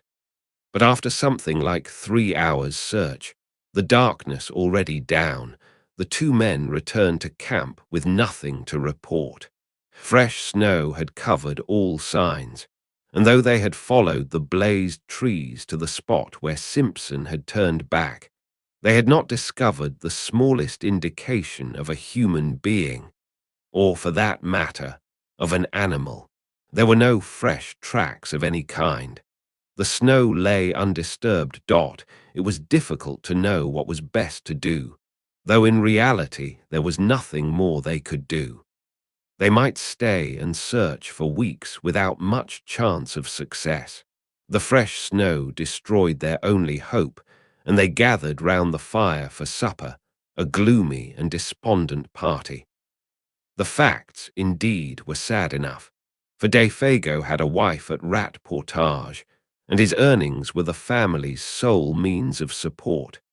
Now that the whole truth in all its ugliness was out, it seemed useless to deal in further disguise or pretense. They talked openly of the facts and probabilities. It was not the first time, even in the experience of Dr. Cathcart, that a man had yielded to the singular seduction of the solitudes and gone out of his mind. De Fago, moreover, was predisposed to something of the sort, for he already had a touch of melancholia in his blood, and his fibre was weakened by bouts of drinking that often lasted for weeks at a time. Something on this trip, one might never know precisely what, had sufficed to push him over the line, that was all. And he had gone off into the great wilderness of trees and lakes to die by starvation and exhaustion. The chances against his finding camp again were overwhelming. The delirium that was upon him would also doubtless have increased, and it was quite likely he might do violence to himself, and so hasten his cruel fate. Even while they talked, indeed, the end had probably come. On the suggestion of Hank, his old pal, however, they proposed to wait a little longer and devote the whole of the following day, from dawn to darkness, to the most systematic search they could devise. They would divide the territory between them. They discussed their plan in great detail. All that men could do they would do. And meanwhile, they talked about the particular form in which the singular panic of the wilderness had made its attack upon the mind of the unfortunate guide. Hank, though familiar with the legend in its general outline, obviously did not welcome the turn the conversation had taken. He contributed little, though that little was illuminating, for he admitted that a story ran over all this section of country, to the effect that several Indians had seen the Wendigo along the shores of 50 Island Water in the fall of last year, and that this was the true reason of De Fago's disinclination to hunt there. Hank doubtless felt that he had in a sense helped his old pal to death by overpersuading him. When an Indian goes crazy, he explained, talking to himself more than to the others, it seemed, it's always put that he's seen the Wendigo. And poor old De Fago was superstitious down to his very heels. And then Simpson, feeling the atmosphere more sympathetic, told over again the full story of his astonishing tale. He left out no details this time. He mentioned his own sensations and gripping fears. He only omitted the strange language used. But De Fago surely had already told you all these details of the Wendigo legend, my dear fellow, insisted the doctor. I mean, he had talked about it, and thus put into your mind the ideas which your own excitement afterwards developed. Whereupon Simpson again repeated the facts. De Fago, he declared, had barely mentioned the beast. He, Simpson, knew nothing of the story, and so far as he remembered, had never even read about it. Even the word was unfamiliar. Of course he was telling the truth, and Dr. Cathcart was reluctantly compelled to admit the singular character of the whole affair. He did not do this in words so much as in manner, however. He kept his back against a good, stout tree. He poked the fire into a blaze the moment it showed signs of dying down. He was quicker than any of them to notice the least sound in the night about them. A fish jumping in the lake, a twig snapping in the bush, the dropping of occasional fragments of frozen snow from the branches overhead where the heat loosened them. His voice, too, changed a little in quality, becoming a shade less confident, lower also in tone. Fear, to put it plainly, hovered close about that little camp, and though all three would have been glad to speak of other matters, the only thing they seemed able to discuss was this, the source of their fear. They tried other subjects in vain, There was nothing to say about them. Hank was the most honest of the group. He said next to nothing. He never once, however, turned his back to the darkness. His face was always to the forest, and when wood was needed, he didn't go farther than was necessary to get it. Chapter 7. A wall of silence wrapped them in, for the snow, though not thick, was sufficient to deaden any noise, and the frost held things pretty tight besides. No sound but their voices and the soft roar of the flames made itself heard. Only, from time to time, something soft as the flutter of a pine moth's wings went past them through the air. No one seemed anxious to go to bed. The hours slipped towards midnight. The legend is picturesque enough, observed the doctor after one of the longer pauses, speaking to break it rather than because he had anything to say. For the Wendigo is simply the call of the wild personified, which some natures hear to their own destruction. "That's about it," Hank said presently, "and there's no misunderstanding when you hear it. It calls you by name right enough." Another pause followed. Then Dr. Cathcart came back to the forbidden subject with a rush that made the others jump. "The allegory is significant," he remarked, looking about him into the darkness. "For the voice, they say, resembles all the minor sounds of the bush, wind, falling water, cries of the animals, and so forth. And once the victim hears that, he's off for good, of course. His most vulnerable points, moreover, are said to be the feet and the eyes. The feet, you see, for the lust of wandering, and the eyes for the lust of beauty. The poor beggar goes at such a dreadful speed that he bleeds beneath the eyes, and his feet burn." Dr. Cathcart, as he spoke, continued to peer uneasily into the surrounding gloom. His voice sank to a hushed tone. "The Wendigo," he added, "is said to burn his feet, owing to the friction apparently caused by its tremendous velocity, till they drop off, and new ones form exactly like its own." Simpson listened in horrified amazement, but it was the pallor on Hank's face that fascinated him most. He would willingly have stopped his ears and closed his eyes, had he dared. "It don't always keep to the ground neither," came in Hank's slow, heavy drawl, "for it goes so high that he thinks the stars have set him all afire. And it'll take great thumping jumps sometimes, and run along the tops of the trees, carrying its partner with it, and then dropping him jest, as a fish hawk'll drop a pickerel to kill it before eating. And its food of all the muck in the whole bush is moss." And he laughed a short, unnatural laugh. "It's a moss-eater, is the Wendigo," he added, looking up excitedly into the faces of his companions. "Moss-eater," he repeated, with a string of the most outlandish oaths he could invent. But Simpson now understood the true purpose of all this talk. What these two men, each strong and experienced in his own way, dreaded more than anything else was silence. They were talking against time. They were also talking against darkness, against the invasion of panic, against the admission reflection might bring that they were in an enemy's country, against anything, in fact, rather than allow their inmost thoughts to assume control.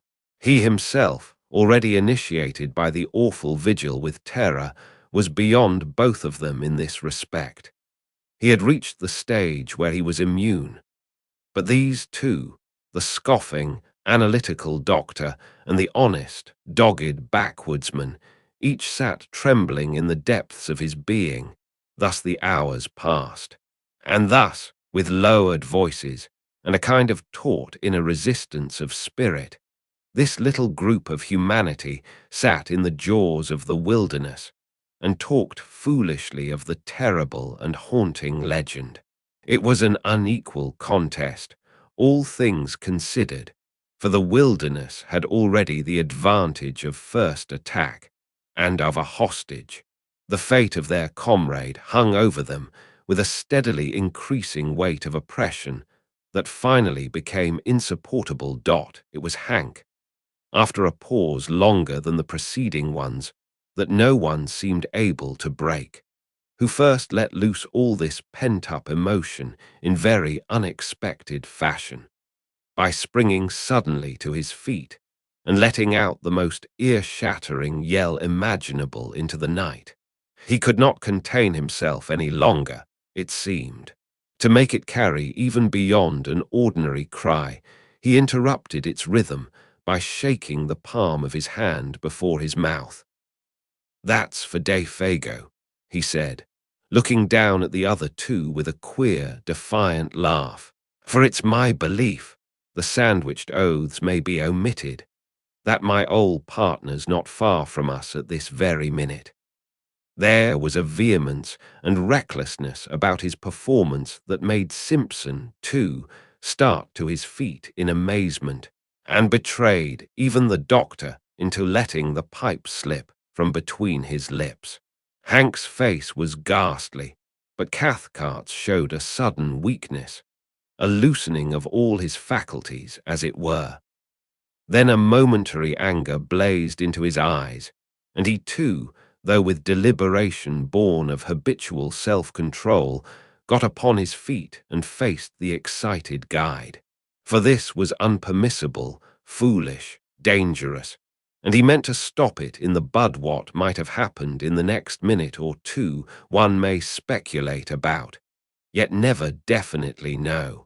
For in the instant of profound silence that followed Hank's roaring voice, and as though in answer to it, something went past through the darkness of the sky overhead at terrific speed, something of necessity very large, for it displaced much air, while down between the trees there fell a faint and windy cry of a human voice, calling in tones of indescribable anguish and appeal.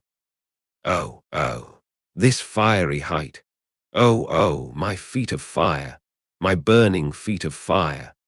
White to the very edge of his shirt, Hank looked stupidly about him like a child. Dr. Cathcart uttered some kind of unintelligible cry, turning as he did so with an instinctive movement of blind terror towards the protection of the tent, then halting in the act as though frozen. Simpson, alone of the three, retained his presence of mind a little. His own horror was too deep to allow of any immediate reaction. He had heard that cry before. Turning to his stricken companions, he said almost calmly, "That's exactly the cry I heard, the very words he used." Then, lifting his face to the sky, he cried aloud, "Defago, Defago, come down here to us. Come down." And before there was time for anybody to take definite action one way or another, there came the sound of something dropping heavily between the trees, striking the branches on the way down, and landing with a dreadful thud upon the frozen earth below. The crash and thunder of it was really terrific. "That's him. Help me the good Gord," came from Hank in a whispering cry, half choked, his hand going automatically toward the hunting knife in his belt. "And he's coming, he added, with an irrational laugh of horror, as the sounds of heavy footsteps crunching over the snow became distinctly audible, approaching through the blackness towards the circle of light. And while the steps, with their stumbling motion, moved nearer and nearer upon them, the three men stood round that fire, motionless and dumb. Dr. Cathcart had the appearance of a man suddenly withered. Even his eyes did not move. Hank, suffering shockingly, seemed on the verge again of violent action, yet did nothing. He too was hewn of stone. Like stricken children they seemed. The picture was hideous, and meanwhile their owner still invisible, the footsteps came closer, crunching the frozen snow. It was endless, too prolonged to be quite real, this measured and pitiless approach. It was accursed. Chapter 8. Then at length the darkness, having thus laboriously conceived, brought forth a figure. It drew forward into the zone of uncertain light where fire and shadows mingled, not 10 feet away, then halted, staring at them fixedly. The same instant it started forward again with the spasmodic motion as of a thing moved by wires, and coming up closer to them, full into the glare of the fire, they perceived then that it was a man, and apparently that this man was Defago. Something like a skin of horror almost perceptibly drew down in that moment over every face, and 3 pairs of eyes shone through it, as though they saw across the frontiers of normal vision into the unknown. Defago advanced, his tread faltering and uncertain. He made his way straight up to them as a group first, then turned sharply and peered close into the face of Simpson. The sound of a voice issued from his lips. "Here I am, Boss Simpson. I heard someone calling me." It was a faint, dried-up voice, made wheezy and breathless as by immense exertion. "I'm having a regular hellfire kind of a trip, I am." And he laughed, thrusting his head forward into the other's face. But that laugh started the machinery of the group of waxwork figures with the wax-white skins. Hank immediately sprang forward with a stream of oaths so far-fetched that Simpson did not recognize them as English at all, but thought he had lapsed into Indian or some other lingo. He only realized that Hank's presence, thrust thus between them, was welcome, uncommonly welcome. Dr. Cathcart, though more calmly and leisurely, advanced behind him.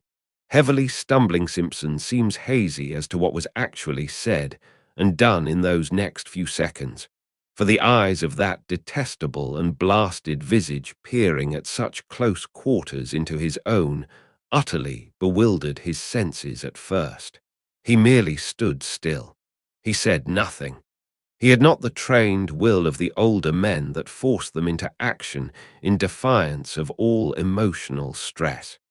He watched them moving as behind a glass that half destroyed their reality. It was dreamlike, perverted. Yet through the torrent of Hank's meaningless phrases, he remembers hearing his uncle's tone of authority, hard and forced, saying several things about food and warmth, blankets, whiskey, and the rest. And further, that whiffs of that penetrating, unaccustomed odor, vile yet sweetly bewildering, assailed his nostrils during all that followed. It was no less a person than himself, however less experienced and adroit than the others though he was, who gave instinctive utterance to the sentence that brought a measure of relief into the ghastly situation by expressing the doubt and thought in each one's heart. "It is you, isn't it, Defago?" he asked under his breath, horror breaking his speech. And at once Cathcart burst out with the loud answer before the other had time to move his lips. "Of course it is. Of course it is. Only, can't you see, he's nearly dead with exhaustion, cold, and terror. Isn't that enough to change a man beyond all recognition?" It was said in order to convince himself as much as to convince the others. The overemphasis alone proved that. And continually, while he spoke and acted, he held a handkerchief to his nose. That odor pervaded the whole camp, for the Defago, who sat huddled by the big fire, wrapped in blankets, drinking hot whiskey and holding food in wasted hands, was no more like the guide they had last seen alive than the picture of a man of 60 is like a daguerreotype of his early youth in the costume of another generation. Nothing really can describe that ghastly caricature, that parody, masquerading there in the firelight as Defago. From the ruins of the dark and awful memories he still retains, Simpson declares that the face was more animal than human, the features drawn about into wrong proportions, the skin loose and hanging, as though he had been subjected to extraordinary pressures and tensions. It made him think vaguely of those bladder faces blown up by the hawkers on Ludgate Hill, that change their expression as they swell, and as they collapse emit a faint and wailing imitation of a voice. Both face and voice suggested some such abominable resemblance. But Cathcart, long afterwards, seeking to describe the indescribable, asserts that thus might have looked a face and body that had been in air so rarefied that, the weight of atmosphere being removed, the entire structure threatened to fly asunder and become incoherent. It was Hank, though all distraught and shaking with a tearing volume of emotion he could neither handle nor understand, who brought things to a head without much ado.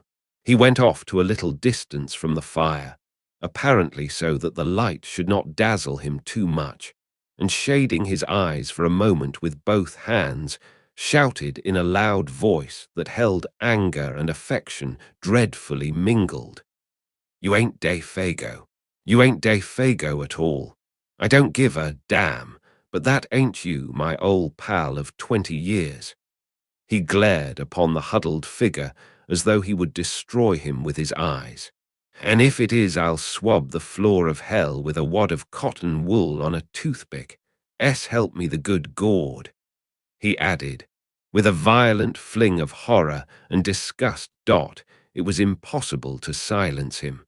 He stood there shouting like one possessed, horrible to see, horrible to hear, because it was the truth. He repeated himself in 50 different ways, each more outlandish than the last. The woods rang with echoes. At one time it looked as if he meant to fling himself upon the intruder, for his hand continually jerked towards the long hunting knife in his belt. But in the end he did nothing, and the whole tempest completed itself very shortly with tears. Hank's voice suddenly broke. He collapsed on the ground, and Cathcart somehow or other persuaded him at last to go into the tent and lie quiet. The remainder of the affair, indeed, was witnessed by him from behind the canvas, his white and terrified face peeping through the crack of the tent door flap. Then Dr. Cathcart, closely followed by his nephew, who so far had kept his courage better than all of them, went up with a determined air and stood opposite to the figure of Defago huddled over the fire. He looked him squarely in the face and spoke. At first his voice was firm. "Defago, tell us what's happened. Just a little, so that we can know how best to help you," he asked in a tone of authority, almost of command.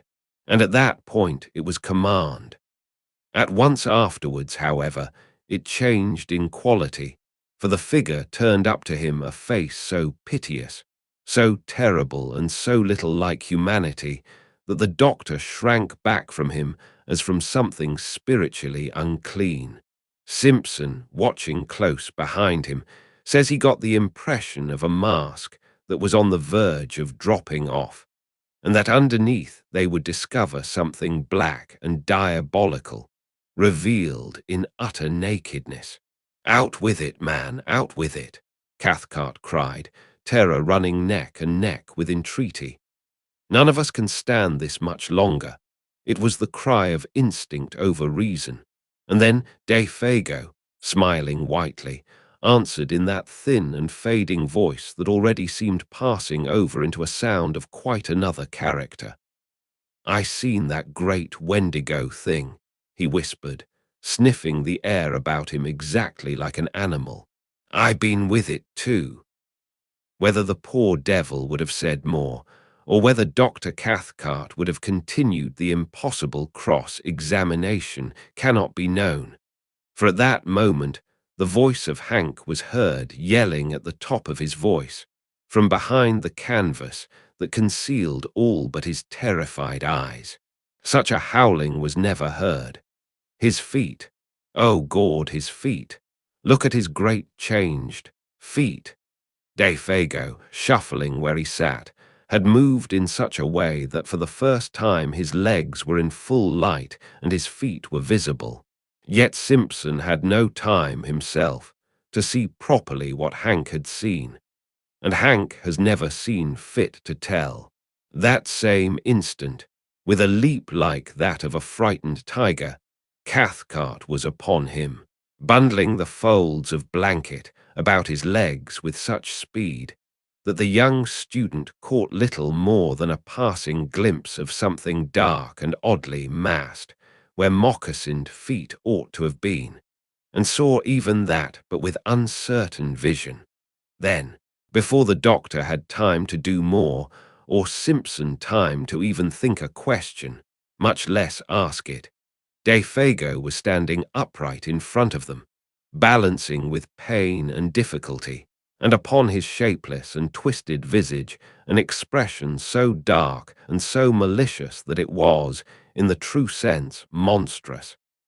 "Now you seen it too," he wheezed. "You seen my fiery, burning feet. And now, that is, unless you kin save me and prevent, it's 'bout time for—" His piteous and beseeching voice was interrupted by a sound that was like the roar of wind coming across the lake. The trees overhead shook their tangled branches. The blazing fire bent its flames as before a blast, and something swept with a terrific, rushing noise about the little camp and seemed to surround it entirely in a single moment of time. Defago shook the clinging blankets from his body, turned towards the woods behind, and with the same stumbling motion that had brought him, was gone. Gone, before anyone could move muscle to prevent him. Gone with an amazing, blundering swiftness that left no time to act. The darkness positively swallowed him, and less than a dozen seconds later, above the roar of the swaying trees and the shout of the sudden wind, all three men, watching and listening with stricken hearts, heard a cry that seemed to drop down upon them from a great height of sky and distance. "Oh, oh, this fiery height! Oh, oh, my feet of fire, my burning feet of fire!" Then died away into untold space and silenced Dr. Cathcart, suddenly master of himself, and therefore of the others, was just able to seize Hank violently by the arm as he tried to dash headlong into the bush. "But I want ter know. You," shrieked the guide. "I want ter see. That ain't him at all, but some devil that's shunted into his place. Somehow or other, he admits he never quite knew how he accomplished it.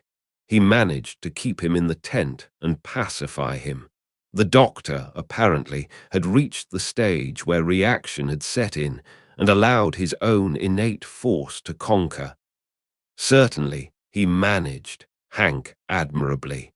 It was his nephew, however, hitherto so wonderfully controlled, who gave him most cause for anxiety, for the cumulative strain had now produced a condition of lachrymose hysteria, which made it necessary to isolate him upon a bed of boughs and blankets as far removed from Hank as was possible under the circumstances.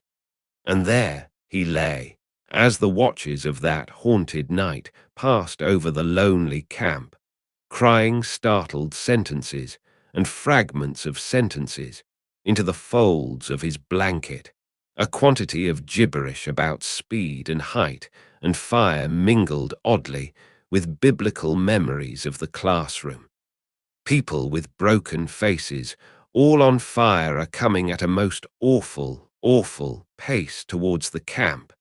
He would moan 1 minute, and the next would sit up and stare into the woods, intently listening, and whisper, "How terrible in the wilderness are the feet of them that—" until his uncle came across to change the direction of his thoughts and comfort him.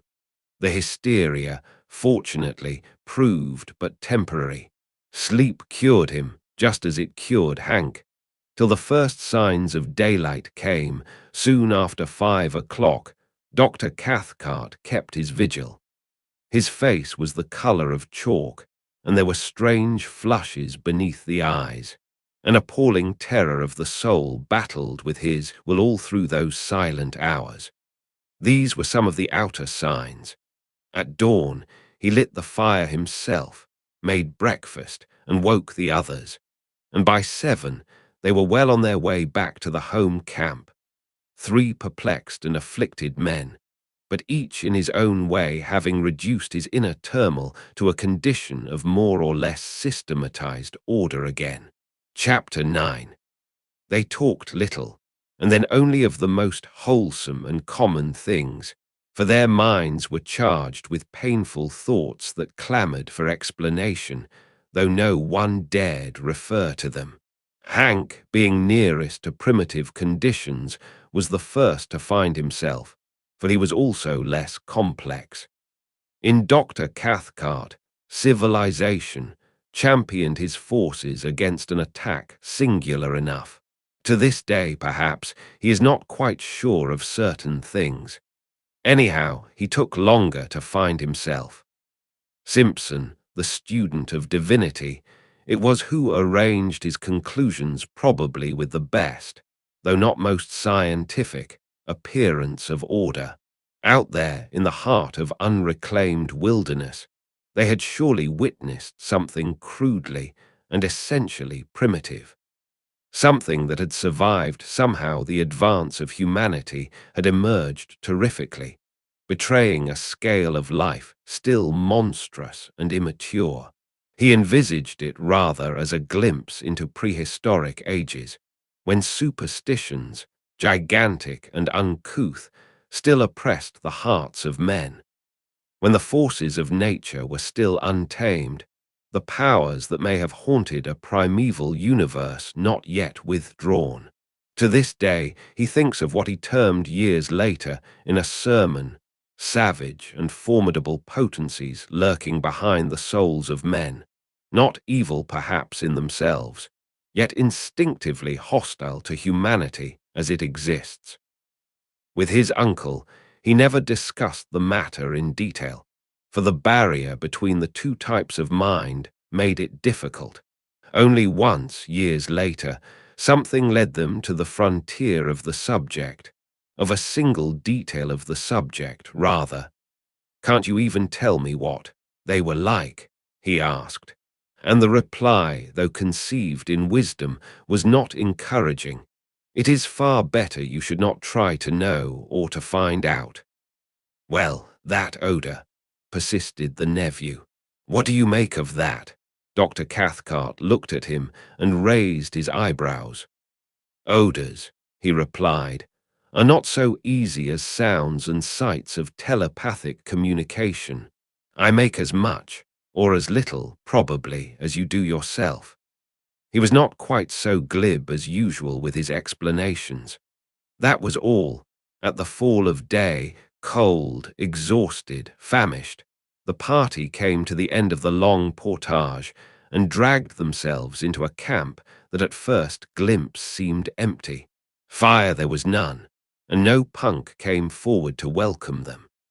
The emotional capacity of all 3 was too overspent to recognize either surprise or annoyance, but the cry of spontaneous affection that burst from the lips of Hank as he rushed ahead of them towards the fireplace came probably as a warning that the end of the amazing affair was not quite yet, and both Cathcart and his nephew confessed afterwards that when they saw him kneel down in his excitement and embrace something that reclined, gently moving, beside the extinguished ashes, they felt in their very bones that this something would prove to be Defago. The true Defago returned. And so, indeed, it was Dot, it is soon told. Exhausted to the point of emaciation, the French-Canadian, what was left of him, that is, fumbled among the ashes, trying to make a fire. His body crouched there, the weak fingers obeying feebly the instinctive habit of a lifetime with twigs and matches. But there was no longer any mind to direct the simple operation. The mind had fled beyond recall, and with it, too, had fled memory. Not only recent events, but all previous life was a blank. This time it was the real man, though incredibly and horribly shrunken. On his face was no expression of any kind whatever, fear, welcome, or recognition. He did not seem to know who it was that embraced him, or who it was that fed, warmed, and spoke to him the words of comfort and relief. Forlorn and broken, beyond all reach of human aid, the little man did meekly as he was bidden. The something that had constituted him, individual, had vanished forever. In some ways, it was more terribly moving than anything they had yet seen. That idiot's smile as he drew wads of coarse moss from his swollen cheeks and told them that he was a damned moss-eater. The continued vomiting of even the simplest food, and worst of all, the piteous and childish voice of complaint in which he told them that his feet pained him, burn like fire, which was natural enough when Dr. Cathcart examined them and found that both were dreadfully frozen. Beneath the eyes there were faint indications of recent bleeding. The details of how he survived the prolonged exposure, of where he had been, or of how he covered the great distance from one camp to the other, including an immense detour of the lake on foot, since he had no canoe. All this remains unknown. His memory had vanished completely, and before the end of the winter, whose beginning witnessed this strange occurrence, Defago, bereft of mind, memory, and soul, had gone with it. He lingered only a few weeks, and what Punk was able to contribute to the story throws no further light upon it. He was cleaning fish by the lake's shore about 5 o'clock in the evening, an hour, that is, before the search party returned, when he saw this shadow of the guide picking its way weakly into camp. In advance of him, he declares, came the faint whiff of a certain singular odor that same instant old Punk started for home. He covered the entire journey of 3 days, as only Indian blood could have covered it. The terror of a whole race drove him. He knew what it all meant. Defago had seen the Wendigo. End of the project. GUTNBRG, EBOOK, the WNDIGO, and that concludes our reading of the Wendigo. I hope you enjoyed it. If you did, please give this video a like, share your thoughts in the comments, and subscribe for more free audiobooks. Don't forget the bell. Thanks for listening.